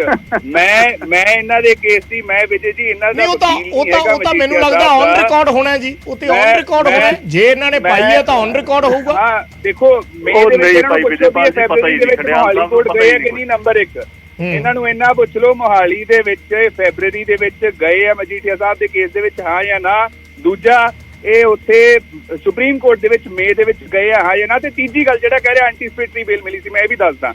ਮਜੀਠੀਆ ਸਾਹਿਬ ਇਲੈਕਸ਼ਨ ਸਿਰਫ ਤਾਂ ਕੰਟੈਸਟ ਕਰ ਸਕੇ ਸੀਗੇ ਤੇ ਹਾਰੇ ਸੀਗੇ ਕਿਉਂਕਿ ਸੁਪਰੀਮ ਕੋਰਟ ਨੇ ਕਿਹਾ ਸੀਗਾ ਫੈਬਰਰੀ 23 ਤੱਕ ਨਾ ਅਰੈਸਟ ਹੋਵੇ, ਉਹਨੂੰ ਐਂਟੀਸਪੇਟਰੀ ਬੇਲ ਨਾ ਕਹੋ। ਉਹ ਤੋਂ ਬਾਅਦ ਅਰੈਸਟ ਹੋਣੀ ਸੀਗੀ, ਇਲੈਕਸ਼ਨ ਨਾਲ ਦੀ ਨਾਲ ਕੰਟੈਸਟ ਕਰਕੇ ਉਹ ਅੰਦਰ ਗਏ ਸੀ। ਸੋ ਇਹ ਚੀਜ਼ ਭੁੱਲੋ ਨਾ, ਗੁੰਮਰਾਹ ਕਰਨ ਦੀ ਨਾ ਕੋਸ਼ਿਸ਼ ਕਰੋ। ਚੌਥੀ ਗੱਲ, ਜਿਹੜੇ ਆਰਡਰ ਦੀ ਇਹ ਗੱਲ ਕਰ ਰਹੇ ਆ, ਕਲੀਅਰ ਸਾਹਿਬ ਨੇ ਆਰਡਰ ਪੜ੍ਹ ਲਿਆ ਪਰ ਇਹ ਨਹੀਂ ਪਤਾ ਇਹਨਾਂ ਨੂੰ ਆਰਡਰ ਦੀ ਸਿਗਨੀਫੀਕੈਂਸ ਕੀ ਹੁੰਦੀ ਹੈ, ਕਿੱਥੇ ਕੋਰਟ ਹੋ ਸਕਦਾ, ਕਿੱਥੇ ਇੰਪਲੀਮੈਂਟ ਹੋ ਸਕਦਾ। ਮੈਂ ਮੋਹਾਲੀ ਕੋਰਟ ਨਹੀਂ, ਮੈਂ ਹਾਈ ਕੋਰਟ ਪੰਜਾਬ ਨਾਲ ਤੇ ਸੁਪਰੀਮ ਕੋਰਟ ਪ੍ਰੈਕਟਿਸ ਕਰਦਾ। ਕਲੀਅਰ ਸਾਹਿਬ ਕਿਸੇ ਨੂੰ ਪੁੱਛ ਲਓ, ਕਿਸੇ ਵਕੀਲ ਨੂੰ, ਐਕਸਪਰਟ ਨੂੰ ਵੀ ਇਹ ਚੀਜ਼ ਨੂੰ ਤੁਸੀਂ ਰੈਫਰ ਕਰ ਸਕਦੇ ਹੋ। ਨਹੀਂ ਉਹ ਬੇਟਾ ਡਿਕਟਾ ਨੂੰ, ਆਬਜ਼ਰਵੇਸ਼ਨਸ ਨੂੰ ਦੱਸ ਦਿਓ ਕਲੀਅਰ ਸਾਹਿਬ। ਨੂਪਰ ਸ਼ਰਮਾ ਚਲੋ ਦੱਸ ਲੈਣ ਦਿਓ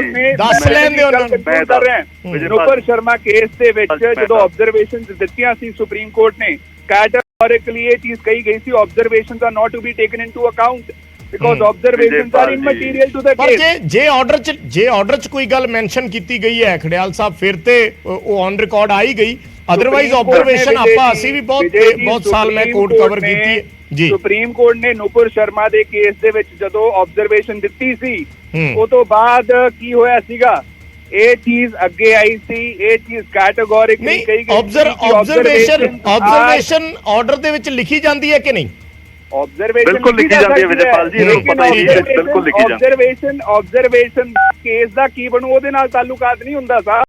ਆਬਜ਼ਰਵੇਸ਼ਨ ਸਿਰਫ ਇੱਕ ਆਬਜ਼ਰਵੇਸ਼ਨ ਹੁੰਦੀ ਹੈ ਜੱਜ ਸਾਹਿਬ ਦੀ, ਉਹ ਨਥਿੰਗ ਮੋਰ ਦੈਨ ਦੈਟ। ਇਹ ਗੁੰਮਰਾਹ ਕਰਨ ਦੀ ਕੋਸ਼ਿਸ਼ ਕਰ ਰਿਹਾ, ਮੈਂ ਤਾਂ ਹੀ ਸਪਸ਼ਟ ਕਰ ਰਿਹਾ। ਨੂਪਰ ਸ਼ਰਮਾ ਕੇਸ ਚੱਕ ਕੇ ਦੇਖ ਲੈਣ, ਚਲੋ ਸਪਸ਼ਟ ਕਰ ਦਿਓ ਕਲੀਅਰ ਸਾਹਿਬ, ਸਪਸ਼ਟ ਕਰ ਦਿਓ। ਜਿਹੜਾ 2 ਲੱਖ ਦਾ, ਮੈਂ ਇੱਕ ਹੋਰ ਗੱਲ ਕਹਦਾ ਵਿਜੇ ਜੀ, ਜਿਹੜਾ 2 ਲੱਖ ਦਾ ਬੌਂਡ ਦੇਣਾ ਪੈ ਰਿਹਾ ਹੈ, 6 ਮਹੀਨੇ ਲਾਏ, ਇੰਨੀ ਵਾਰੀ ਕੋਸ਼ਿਸ਼ਾਂ ਕਰ ਲਿਆ, ਉਹ ਖਾਰਜ ਹੋ ਗਿਆ। ਇਨਵੈਸਟੀਗੇਟਿੰਗ ਏਜੰਸੀ ਨੇ ਇਹ ਕਹਿਤਾ ਵੀ ਪਾਸਪੋਰਟ ਜਮਾ ਕਰਾ ਦਿਓ, ਕੋਰਟ ਦੀ ਜਾਣਕਾਰੀ ਦੇ ਵਿੱਚ ਰੱਖਣਾ ਪਊਗਾ, ਦੱਸਣਾ ਪਊਗਾ ਬਿਫੋਰ ਗੋਇੰਗ ਅਬਰੋਡ। ਇਹਨੂੰ ਜੇ ਤੁਸੀਂ ਜਿੱਤ ਕਹਿੰਦੇ ਹੋ ਤਾਂ ਮੈਂ ਕਹਿੰਦਾ ਅਕਾਲੀ ਦਲ ਤੇ ਕਲੀਅਰ ਸਾਹਿਬ ਬੜੇ ਆਪਟਿਮਿਸਟਿਕ ਨੇ ਤੇ ਸ਼ਾਇਦ ਇਹਨਾਂ ਨੂੰ ਜਲਦੀ ਰਿਐਲਿਟੀ ਚੈੱਕ ਮਿਲੂਗਾ। ਜਦੋਂ ਸਜ਼ਾ ਵੀ ਹੋਊਗੀ ਪੋਲੀਟੀਕਲ ਸਵਾਲ ਤੇ ਵੀ ਜ਼ਰੂਰ ਆਉਣਾ ਹੈ। ਇਹ ਖੜਿਆਲ ਸਾਹਿਬ ਬਣੇ ਰਹਿਣਾ, ਮੈਂ ਪੋਲੀਟੀਕਲ ਸਵਾਲ ਤੇ ਵੀ ਆਉਣਾ ਹੈ। ਕਲੇਰ ਸਾਹਿਬ ਤੋਂ ਇਹਦਾ ਜਵਾਬ ਲੈ ਲਾਂ, ਫਿਰ ਪੋਲੀਟੀਕਲ ਸਵਾਲ ਤੇ ਆਉਣਾ ਹੈ। ਕਲੇਰ ਸਾਹਿਬ। ਵਿਜੇਪਾਲ ਜੀ, ਮੈਂ ਨਾ ਪਹਿਲਾਂ ਖੜਿਆਲ ਸਾਹਿਬ ਨੂੰ ਇੱਕ ਗੱਲ ਦੱਸ ਦਿਆਂ ਕਿ ਜਦੋਂ ਕੋਈ ਕੋਰਟ ਦਾ ਆਰਡਰ PDF ਫਾਈਲ ਹੋ ਕੇ ਹਾਈ ਕੋਰਟ ਦੀ ਵੈਬਸਾਈਟ ਤੇ ਚੜ ਜਾਂਦਾ ਨਾ, ਪਬਲਿਕ ਡਾਕੂਮੈਂਟ ਹੋ ਜਾਂਦਾ ਤੇ ਜੇ ਅੱਜ ਉਹਦੇ 'ਚ ਇਹਨਾਂ ਦੀ ਸਰਕਾਰ ਨੂੰ ਤੇ ਮੌਜੂਦਾ ਸਰਕਾਰ ਨੂੰ ਭਿਉਂ ਕੇ ਛਿੱਤਰ ਮਾਰੇ ਗਏ ਨੇ, ਉਹ ਛਿੱਤਰ ਇਹਨਾਂ ਦੀ ਗੱਲਾਂ ਦੇ ਪਏ ਨੇ। ਸੋ ਇਹ ਯਾਦ ਰੈਫਰ ਕਰ ਸਕਦੇ ਆ, ਨਹੀਂ ਕਰ ਸਕਦੇ। ਬੋਲਣ ਨਾ ਜੀ, ਹੁਣ ਵਿੱਚ ਬੋਲਣ। ਮੇਰੇ ਟਾਈਮ 'ਚ ਕਲੇਰ ਸਾਹਿਬ ਬੋਲ ਰਹੇ ਸੀ, ਮੈਨੂੰ ਇਹਨਾਂ ਦੱਸ ਦਿਓ ਕਿ ਆਬਜ਼ਰਵੇਸ਼ਨ ਨੂੰ ਕੋਰਟ ਦੇ ਵਿੱਚ ਰੈਫਰ ਕਰ ਸਕਦੇ ਹੋ? ਹਾਂ, ਬਿਲਕੁਲ ਕਰ ਸਕਦਾ ਜੀ, ਬਿਲਕੁਲ ਕਰ ਸਕਦਾ। ਮੈਂ ਕਹਿੰਦਾ ਕਲੇਰ ਸਾਹਿਬ ਅਪਡੇਟ ਨਹੀਂ ਹੈਗੇ, ਕਲੇਰ ਸਾਹਿਬ ਅਪਡੇਟ ਨਹੀਂ ਹੈਗੇ, ਕਾਈਂਡਲੀ ਦੇਖ ਲੈਣ ਦੀ ਬੈਟਰ ਆਬਜ਼ਰਵੇਸ਼ਨ ਰੈਫਰ ਹੋ ਸਕਦੀ ਹੈ। ਸਮਝਾਓ ਇਹਨਾਂ ਨੂੰ, ਇਹ ਸਮਝਾਓ ਕਿ ਸੀਨੀਅਰ ਜੂਨੀਅਰ ਦੀ ਗੱਲ ਨਹੀਂ ਹੁੰਦੀ, ਪ੍ਰੋਫੈਸ਼ਨ ਦੇ ਵਿੱਚ ਸੀਨੀਅਰ ਜੂਨੀਅਰ ਦੀ ਗੱਲ ਨਹੀਂ ਹੁੰਦੀ। ਇਹ ਮੈਨੂੰ ਕਹਿੰਦੇ ਮੇਰਾ ਜੂਨੀਅਰ ਹੈ ਖੜਿਆਲ ਸਾਹਿਬ ਨੇ, ਜਦੋਂ ਲਾਅ ਮੈਂ ਨਹੀਂ ਜੂਨੀਅਰ ਦਾ ਸ਼ਬਦ ਵਰਤਿਆ। ਉਦੋਂ ਮੈਂ ਪੰਜਾਬ ਰਿਕਾਰਡਿੰਗ ਚੈੱਕ ਕਰ ਲਿਓ, ਮੈਂ ਇੱਕ ਦਫਾ ਵੀ ਨਹੀਂ ਕਿਹਾ। ਉਹਨਾਂ ਨੇ ਕਿਹਾ ਮੇਰੇ ਛੋਟੇ ਵੀਰ ਨੇ, ਜੂਨੀਅਰ ਨਹੀਂ ਕਿਹਾ, ਛੋਟੇ ਵੀਰ ਨੇ, ਏਦਾਂ ਕਿਹਾ। ਸੋ ਇਹ ਉਹ ਤੇ ਉਮਰ ਦੇ ਹਿਸਾਬ ਨਾਲ ਤੁਹਾਡੇ ਤੋਂ 2 ਸਾਲ ਵੱਡੇ ਹੋਣੇ ਆ। ਕੌਣ ਜੀ? ਇਹ ਮੇਰੇ ਤੋਂ ਘੱਟੋ ਘੱਟ 5-7 ਸਾਲ ਛੋਟੇ ਹੀ ਹੋਣੇ ਖੜਿਆਲ ਸਾਹਿਬ। ਨਹੀਂ ਕਲੇਰ ਸਾਹਿਬ ਤੁਸੀਂ ਡਿਬੇਟ ਕਰੋ ਨਾ ਕਿੱਧਰ। ਚਲੋ ਆਪਾਂ ਉਸ ਗੱਲ ਤੇ ਨਹੀਂ ਆਉਂਦੇ। ਦੂਜੀ ਗੱਲ, ਮੈਂ ਵਿਜੇਪਾਲ ਜੀ ਇਹ ਗੱਲ ਕਹਿਣਾ ਕਿ ਕਿਉਂ ਨਹੀਂ ਜਵਾਬ ਦਿੰਦੇ? ਅਗਰ ਅੱਜ ਹਾਈ ਕੋਰਟ ਦੀ ਟਿੱਪਣੀ ਆਈ ਹੈ ਤਾਂ ਕਿਉਂ ਨਹੀਂ ਜਵਾਬ ਦਿੰਦੇ ਕਿ ਸਬੂਤ ਤੋਂ ਬਿਨਾਂ ਵਿਕਰਮ ਮਜੀਠੀਆ ਸਾਹਿਬ ਤੇ ਪਰਚਾ ਦਰਜ ਕੀਤਾ ਗਿਆ? ਅਗਰ ਅੱਜ ਹਾਈ ਕੋਰਟ ਨੇ ਟਿੱਪਣੀ ਕੀਤੀ ਕਿ ਇਸ ਮੈਟਰ 'ਚ ਪਹਿਲਾਂ ਹਾਈ ਕੋਰਟ ਮੋਨੀਟਰਡ ਸਿਟ 3 ਆਈਜੀ ਸੀ, ਉਹ ਜ਼ਿਕਰ ਹੋਇਆ ਹਾਈ ਕੋਰਟ ਦੇ ਆਰਡਰ 'ਚ ਕਿ 3 ਆਈਜੀਆਂ ਦੀ ਹਾਈ ਕੋਰਟ ਮੋਨੀਟਰਡ ਸਿਟ ਦੇ 10 ਚਲਾਨ ਪੇਸ਼ ਕੀਤੇ, ਉਹਨਾਂ 'ਚ ਤਾਂ ਵਿਕਰਮ ਮਜੀਠੀਆ ਦਾ ਜ਼ਿਕਰ ਨਹੀਂ ਹੋਇਆ। ਉਹਦੀ ED ਦੀ ਰਿਪੋਰਟ ਜ਼ਿਕਰ ਹੋਈ ਕਿ ਉਹਦੇ 'ਚ ਜ਼ਿਕਰ ਨਹੀਂ ਹੋਇਆ। ਸੋ ਅੱਜ ਇਹਨਾਂ ਦੀ ਇੰਬੈਰਸਮੈਂਟ ਹੈ, ਇਹ ਤਾਂ ਮੈਂ ਨਾ ਮੰਨੂ ਵਾਲੀ ਗੱਲ ਹੈ। ਇਹ ਤਾਂ ਹੁਣ ਮਤਲਬ ਕਿ ਇਹ ਕਹਿੰਦੇ ਹੁੰਦੇ ਨੇ ਕਿ ਦੁਲਗੀ ਦਾਲ ਅਸ ਤਾਂ ਦੋਲ ਕੀ ਖਾਂਦੇ ਆ। ਚਲੋ ਕਲੇਰ ਸਾਹਿਬ ਗੱਲ ਇਹ ਗੱਲਾਂ ਤਾਂ ਪਹਿਲੇ ਦਿਨ ਤੋਂ ਚੱਲ ਰਹੀਆਂ ਕਿ ਪੋਲੀਟੀਕਲ ਵੈਂਡੈਟਾ ਸੀ। ਇਨਫੈਕਟ ਮੈਂ ਜੇ ਇਸ ਕੇਸ ਨੂੰ ਛੱਡ ਦਿਆਂ ਤਾਂ ਕਈ ਸਾਲਾਂ ਤੋਂ ਮੈਂ ਜਦੋਂ ਦਾ ਰਿਪੋਰਟਿੰਗ ਕਰਦਾ ਆ ਰਿਹਾ ਉਦੋਂ ਤੋਂ ਇਹ ਗੱਲਾਂ ਚੱਲ ਰਹੀਆਂ ਨੇ ਵੀ ਪੋਲੀਟੀਕਲ ਵੈਂਡੈਟਾ ਕੀਤਾ ਜਾਂਦਾ। ਪਹਿਲਾਂ ਕਾਂਗਰਸ ਕਹਿੰਦੀ ਸੀ, ਫਿਰ ਹੁਣ ਤੁਸੀਂ ਕਹਿੰਦੇ ਹੋ। ਇਹ ਚੀਜ਼ਾਂ ਚੱਲ, ਇਹ ਮਤਲਬ ਇਹ ਪਾਰਟ ਨੇ ਸਿਆਸਤ ਦਾ, ਪੋਲਿਟਿਕਸ ਦਾ। ਇਸ ਨੂੰ ਤੁਸੀਂ ਵੱਖ ਕਰਕੇ ਨਹੀਂ ਦੇਖ ਸਕਦੇ ਕਦੇ ਵੀ। ਸਵਾਲ ਮੇਰਾ ਇਹ ਹੈ ਇਸ ਵੇਲੇ ਪੋਲੀਟੀਕਲ ਕਿ ਮੈਂ ਮੌਜੂਦਾ ਸਥਿਤੀ ਦੀ ਗੱਲ ਕਰਦਾ ਕਿ ਅੱਜ ਜਿਹੜੀ ਅਕਾਲੀ ਦਲ ਦੀ ਮੌਜੂਦਾ ਸਥਿਤੀ ਹੈ, ਜਦੋਂ ਪੈਰਲਲ ਮੀਟਿੰਗਸ ਕੀਤੀਆਂ ਜਾ ਰਹੀਆਂ ਅਕਾਲੀ ਦਲ ਦੇ ਹੀ ਲੀਡਰਾਂ ਵੱਲੋਂ, ਕੋਈ ਦਬੀ ਜ਼ੁਬਾਨ 'ਚ ਕਹਿ ਰਿਹਾ, ਕੋਈ ਥੋੜਾ ਜਿਹਾ ਉਸ ਤੋਂ ਵੱਧ ਜਾ ਕੇ ਕਹਿ ਰਿਹਾ, ਕੋਈ ਹੋਰ ਅੱਗੇ ਜਾ ਕੇ ਕਹਿ ਰਿਹਾ। ਬਾਗੀ ਸੁਰਾਂ ਅਸੀਂ ਮੀਡੀਆ ਦੀ ਭਾਸ਼ਾ ਦੇ ਵਿੱਚ ਉਸ ਨੂੰ ਵਰਤ ਲੈਂਦੇ ਆ। ਸੋ ਇਸ ਮੌਕੇ ਤੇ ਵਿਕਰਮ ਮਜੀਠੀਆ ਦਾ ਬਾਹਰ ਆਉਣਾ ਤੁਸੀਂ ਕਿਸ ਲਿਹਾਜ਼ ਨਾਲ ਦੇਖਦੇ ਹੋ? ਦੇਖੋ, ਬੜੀ ਸਪਸ਼ਟ ਗੱਲ ਹੈ ਜੀ ਕਿ ਸਰਦਾਰ ਵਿਕਰਮ ਸਿੰਘ ਮਜੀਠੀਆ ਯੂਥ ਆਈਕਨ ਹੈਗੇ ਨੇ। ਪੰਜਾਬ ਦੇ ਲੋਕਾਂ ਦੇ ਵਿੱਚ ਉਹਨਾਂ ਦੀ ਅਪੀਲ ਹੈ, ਇਹਨੂੰ ਨਕਾਰਿਆ ਨਹੀਂ ਜਾ ਸਕਦਾ। ਔਰ ਸਰਦਾਰ ਵਿਕਰਮ ਸਿੰਘ ਮਜੀਠੀਆ ਸ਼੍ਰੋਮਣੀ ਅਕਾਲੀ ਦਲ ਦਾ ਇੱਕ ਦਿੱਗਜ ਚਿਹਰਾ ਨੇ। ਪਰ ਰਹੀ ਗੱਲ ਸ਼੍ਰੋਮਣੀ ਅਕਾਲੀ ਦਲ ਦੇ ਵਿੱਚ ਕੋਈ ਬਗਾਵਤੀ ਸੁਰਾ ਨਹੀਂ, ਡਿਫਰੈਂਸ ਆਫ ਓਪੀਨੀਅਨ ਹੈ। ਜਿਹੜੀ ਮੀਟਿੰਗ ਵੀ ਹੋਈ ਸੀ, ਤੁਸੀਂ ਮੀਟਿੰਗ ਦੇ ਵਿੱਚ ਬਾਹਰ ਆ ਕੇ ਜਿਹੜੀ ਸਟੇਟਮੈਂਟ ਆਈ ਹੈ ਉਹਦੇ ਵਿੱਚ ਕੈਟੇਗੋਰੀਕਲੀ ਇਹ ਗੱਲ ਕਹੀ ਗਈ ਸੀ ਕਿ ਅਸੀਂ ਪ੍ਰਧਾਨ ਸਾਹਿਬ ਨੂੰ ਮਿਲਾਂਗੇ ਤੇ ਅੱਗੇ ਗੱਲ ਕਰਾਂਗੇ। ਸੋ ਇਹ ਬਗਾਵਤ ਨਹੀਂ ਹੈ। ਨਹੀਂ, ਪਰ ਫਿਰ ਉਸੇ ਦਿਨ ਤੁਹਾਨੂੰ ਅਨੁਸ਼ਾਸਨੀ ਕਮੇਟੀ ਬਣਾਉਣ ਦੀ ਕੀ ਜ਼ਰੂਰਤ ਪਈ? ਵਿਜੇਪਾਲ ਜੀ, ਉਹ ਪਾਰਟੀ ਦੇ ਇੰਟਰਨਲ ਮੈਟਰ ਹੈ। ਠੀਕ ਹੈ, ਅਨੁਸ਼ਾਸਨੀ ਕਮੇਟੀ ਬਣਾਈ ਹੈ ਔਰ ਇਹ ਬਿਲਕੁਲ ਬਣਨੀ ਵੀ ਚਾਹੀਦੀ ਹੈ। ਮੈਂ ਸ਼੍ਰੋਮਣੀ ਅਕਾਲੀ ਦਲ ਦਾ ਬੁਲਾਰਾ ਹੋਣ ਦੇ ਨਾਤੇ ਇਸ ਗੱਲ ਨੂੰ ਐਂਡੋਰਸ ਕਰਦਾ ਕਿ ਪਾਰਟੀਆਂ ਦੇ ਵਿੱਚ ਡਿਸਿਪਲਿਨ ਹੋਣਾ ਚਾਹੀਦਾ। ਅਗਰ ਕੋਈ ਡਿਸਿਪਲਿਨ ਭੰਗ ਕਰਦਾ ਤੇ ਉਹਦੇ ਤੇ ਕਾਰਵਾਈ ਵੀ ਜ਼ਰੂਰ ਹੋਣੀ ਚਾਹੀਦੀ ਹੈ। ਪਰ ਅੱਜ ਜਿਹੜਾ ਸਰਦਾਰ ਵਿਕਰਮ ਸਿੰਘ ਮਜੀਠੀਆ ਦਾ ਬਾਹਰ ਆਉਣਾ, ਦੇਖੋ ਇਹ 2 ਚੀਜ਼ਾਂ ਸਪਸ਼ਟ ਕਰਦਾ ਹੈ। ਪਹਿਲੀ ਗੱਲ ਤਾਂ ਇਹਦੇ ਨਾਲ ਸ਼੍ਰੋਮਣੀ ਅਕਾਲੀ ਦਲ ਨੂੰ ਨੋ ਡਾਊਟ ਬਲ ਮਿਲੇਗਾ ਕਿਉਂਕਿ ਇੱਕ ਮਜ਼ਬੂਤ ਥੰਮ ਨੇ ਉਹ ਸ਼੍ਰੋਮਣੀ ਅਕਾਲੀ ਦਲ ਦਾ। ਦੂਜੀ ਗੱਲ ਇਹਦੇ 'ਚ ਬੜੀ ਸਪਸ਼ਟ ਹੈ ਕਿ ਜੋ ਸਰਕਾਰਾਂ ਨੇ ਉਸ ਸਮੇਂ ਧੱਕਾ ਕੀਤਾ, ਅੱਜ ਉਹ ਹਾਈ ਕੋਰਟ ਨੇ ਨੰਗਾ ਕਰਤਾ। ਮੈਨੂੰ ਸਮਝ ਨਹੀਂ ਆਉਂਦੀ ਕਿ ਇਹਨੂੰ ਕਬੂਲਣ 'ਚ ਕੀ ਬੁਰਾਈ ਹੈ। ਅੱਜ ਅਰਸ਼ਪ੍ਰੀਤ ਖੜਿਆਲ ਜੀ ਜਿਹੜੇ ਕਿ ਪ੍ਰੋਫੈਸ਼ਨ 'ਚ ਆਏ ਹੋਏ ਨੇ, ਇਹ ਹਾਈ ਕੋਰਟ ਦੇ ਡਿਵੀਜ਼ਨ ਬੈਂਚ ਦੇ ਜਜਮੈਂਟ ਨੂੰ ਅਗਰ ਚੈਲੰਜ ਕਰਨ ਚੈਨਲ ਦੇ ਉੱਤੇ ਬਹਿ ਕੇ, ਇਹ ਕਹਿਣ ਕਿ ਨਹੀਂ ਜੀ ਇਹ ਜਜਮੈਂਟ ਏਦਾਂ ਨਹੀਂ।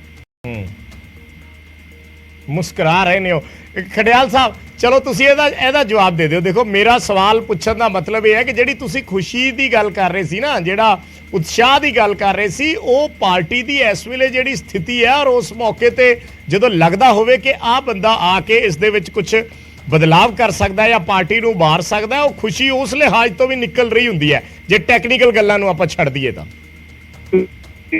ਖੜਿਆਲ ਸਾਹਿਬ, ਤੁਹਾਡੀ ਵੌਇਸ ਕ੍ਰੈਕ ਹੋ ਰਹੀ ਹੈ, ਕੁਝ ਕਾਈਂਡਲੀ ਸ਼ਾਇਦ ਸਿਗਨਲ ਦਾ ਪ੍ਰੋਬਲਮ ਨਾ ਹੋਵੇ ਤੁਹਾਡੀ।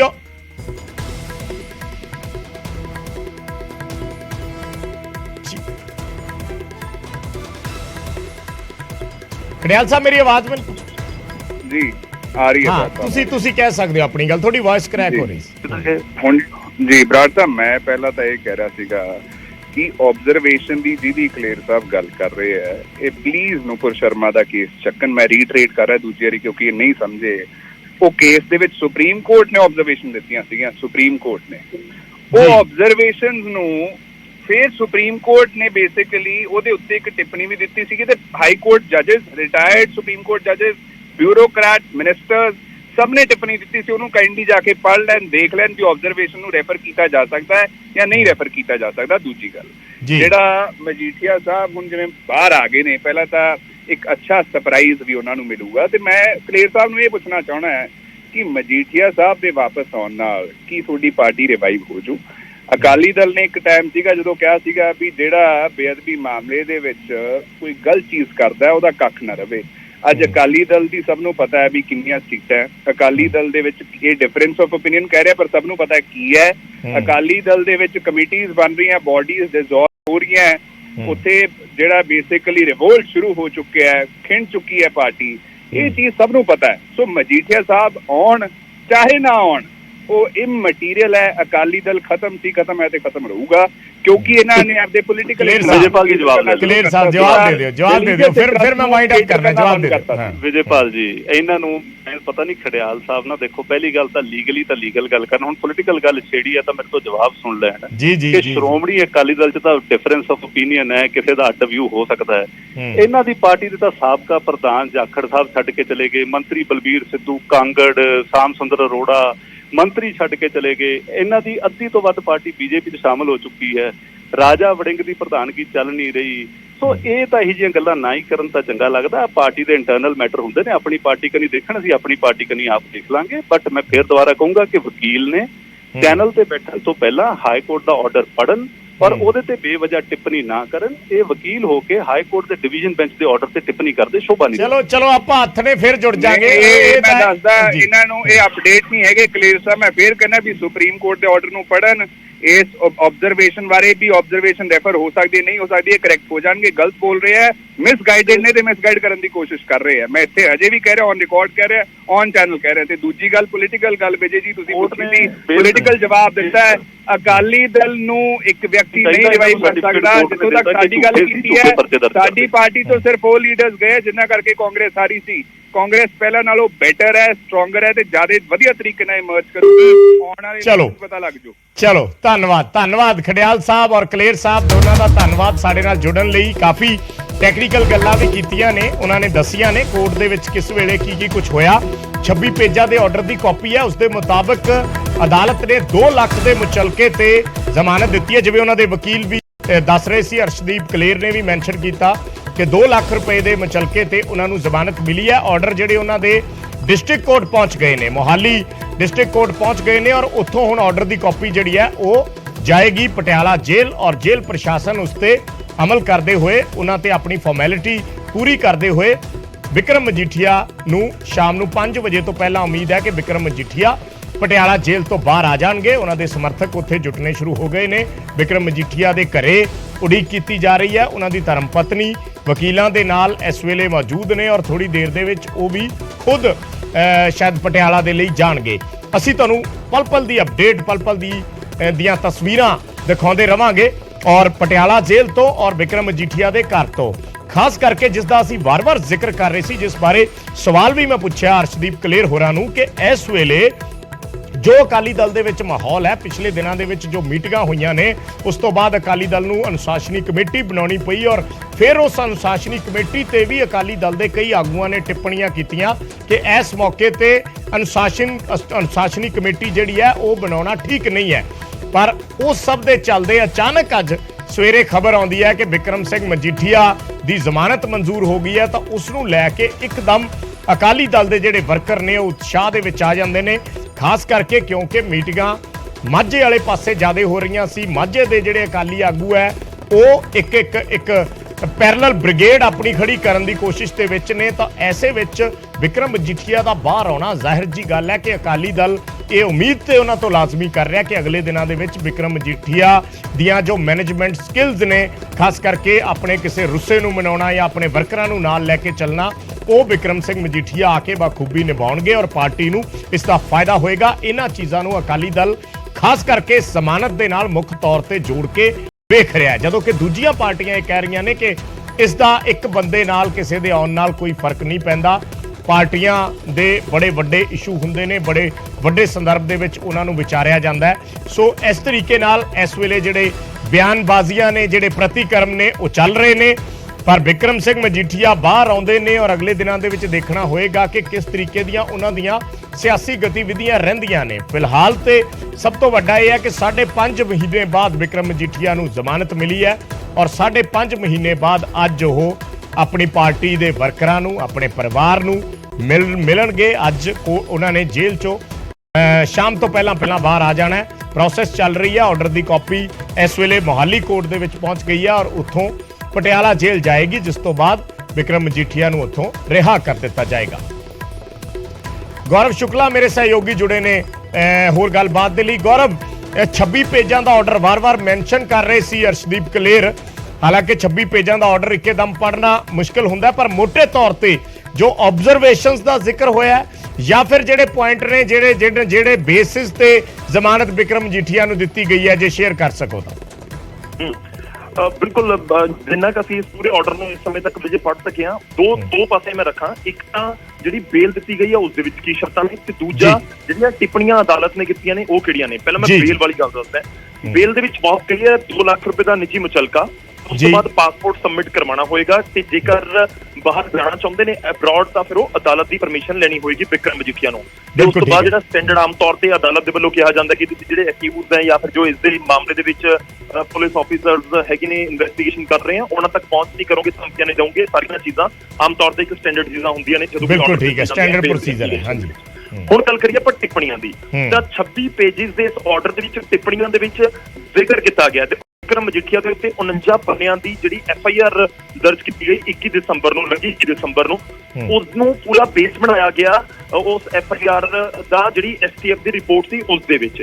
ਤੇ ਜਿਹੜੇ ਐਲੀਗੇਸ਼ਨਸ ਨੇ ਉਸ ਦੇ ਵਿੱਚ ਮੇਜਰ ਐਲੀਗੇਸ਼ਨਸ ਬਿਕਰਮ ਮਜੀਠੀਆ ਦੇ ਉੱਤੇ ਇਹੀ ਲੱਗੇ ਕਿ ਪੁਸ਼ਤ ਪਨਾਹੀ ਕੀਤੀ ਗਈ। ਜਿਹੜੇ ਡਰੱਗ ਪੈਡਲਰਸ ਨੇ ਜਿਨ੍ਹਾਂ ਨੇ ਨੈਕਸਸ ਚਲਾਇਆ, ਬਹੁਤ ਸਾਰੇ ਰਿੰਦੇ ਦਾ, ਜਿਹੜਾ ਭਿੰਦੇ ਦਾ ਨਾਮ ਜ਼ਿਕਰ ਹੁੰਦਾ, ਔਰਤ ਦੇ ਨਾਮ ਦਾ ਜ਼ਿਕਰ ਹੈ, ਬਹੁਤ ਸਾਰੇ ਨਾਮ ਉਸ ਦੇ ਵਿੱਚ ਹੈਗੇ ਨੇ। ਤਾਂ ਅਦਾਲਤ ਨੇ 26 ਪੇਜਿਸ ਦੇ ਪੂਰੇ ਆਰਡਰ ਦੇ ਵਿੱਚ ਟਿੱਪਣੀ ਕੀਤੀ ਹੈ ਕਿ ਹੁਣ ਤੱਕ ਜਿੰਨੀਆਂ ਵੀ ਚੀਜ਼ਾਂ ਲੈ ਕੇ ਆਈ ਹੈ ਜਾਂਚ ਏਜੰਸੀ ਜਾਂ ਫਿਰ ਪੁਲਿਸ, ਉਸ ਦੇ ਵਿੱਚ ਪੁਸ਼ਤ ਪਨਾਹੀ ਵਾਲੇ ਜਿਹੜੇ ਇਲਜ਼ਾਮ ਨੇ ਉਹਨਾਂ ਨੂੰ ਲੈ ਕੇ ਕੋਈ ਸਬੂਤ ਪੇਸ਼ ਨਹੀਂ ਕਰ ਸਕੀ ਹੈ। ਤਾਂ ਬਹੁਤ ਵੱਡੀ ਸਟੇਟਮੈਂਟ ਹੈ, ਤੁਸੀਂ ਵੱਡੀ ਖਬਰ ਬਿਲਕੁਲ ਠੀਕ ਨਹੀਂ ਹੈ। ਤਾਂ ਪੁਆਇੰਟ ਨੰਬਰ ਨੈਕਸਟ, ਅਦਾਲਤ ਨੇ ਇਹ ਵੀ ਕਿਹਾ ਕਿ ਇਸ ਨੂੰ ਸਿੱਧਾ ਕੋਈ ਆਰਡਰ ਜਾਂ ਫਿਰ ਇਹ ਨਾ ਸਮਝ ਲਿਆ ਜਾਵੇ ਕਿ ਇਹ ਨਤੀਜਾ ਹੈ। ਅਦਾਲਤ ਨੇ ਆਪਣੀ ਟਿੱਪਣੀ ਦੇ ਵਿੱਚ ਕਿਹਾ ਕਿ ਇਹ ਸ਼ੁਰੂਆਤੀ ਤੌਰ ਤੇ ਸਾਡੀ ਆਬਜ਼ਰਵੇਸ਼ਨ ਹੈ, ਤੇ ਉਹਨਾਂ ਨੇ ਇਹ ਵੀ ਕਿਹਾ ਕਿ ਰਿਮਾਂਡ ਦੀ ਤਾਂ ਕਦੇ ਡਿਮਾਂਡ ਹੋਈ ਨਹੀਂ। ਕਿ ਦੂਜੇ ਪਾਸੇ ਪੈਰਲਰ ਜਿਹੜੇ ਪੁਸ਼ਤ ਪਨਾਹੀ ਦੇ ਤੁਸੀਂ ਇਲਜ਼ਾਮ ਲਗਾ ਰਹੇ ਹੋ ਉਸ ਨੂੰ ਲੈ ਕੇ ਕੋਈ ਤੱਥ ਪੇਸ਼ ਨਹੀਂ ਕਰ ਸਕੇ। ਇਸ ਕਰਕੇ ਜਿਹੜਾ ਜਿਸ ਦੇ ਉੱਤੇ ਇਲਜ਼ਾਮ ਨੇ ਉਸ ਸ਼ਖਸ ਨੂੰ ਜੇਲ੍ਹ ਦੇ ਵਿੱਚ ਰੱਖਣ ਦਾ ਕੋਈ ਮਤਲਬ ਨਹੀਂ ਹੈ। ਤਾਂ ਇਸ ਕਰਕੇ ਉਹ ਬੇਲ ਦੇ ਹੱਕਦਾਰ ਨੇ ਤੇ ਉਹਨਾਂ ਨੂੰ ਅਸੀਂ ਬੇਲ ਦੇ ਰਹੇ ਹਾਂ। ਤੇ ਨਾਲ ਹੀ ਟਿੱਪਣੀ ਇਹ ਵੀ ਕਰ ਦਿੱਤੀ ਕਿ ਜਦੋਂ ਵੀ ਟ੍ਰਾਇਲ ਕੋਰਟ ਦੇ ਵਿੱਚ ਜ਼ਰੂਰਤ ਹੋਏਗੀ ਬਿਕਰਮ ਮਜੀਠੀਆ ਦੀ ਤਾਂ ਪਹੁੰਚਣਾ ਹੋਏਗਾ। ਟ੍ਰਾਇਲ ਕੋਰਟ ਮਤਲਬ ਇਹ ਪੂਰਾ ਕੇਸ ਹੁਣ ਮੋਹਾਲੀ ਦੇ ਵਿੱਚ ਚੱਲੇਗਾ, ਮੋਹਾਲੀ ਦੀ ਟ੍ਰਾਇਲ ਕੋਰਟ ਦੇ ਵਿੱਚ। ਬਿਲਕੁਲ ਠੀਕ ਹੈ। ਜੇ ਉੱਥੇ ਜਾਂਦੇ ਨੇ ਤਾਂ ਫਿਰ ਮੋਹਾਲੀ ਦੀ ਕੋਰਟ ਦੇ ਵਿੱਚ ਪਹੁੰਚਣਾ ਹੋਏਗਾ, ਬਿਕਰਮ ਮਜੀਠੀਆ ਉੱਥੇ ਹਾਜ਼ਰ ਹੋਣਾ ਹੋਏਗਾ।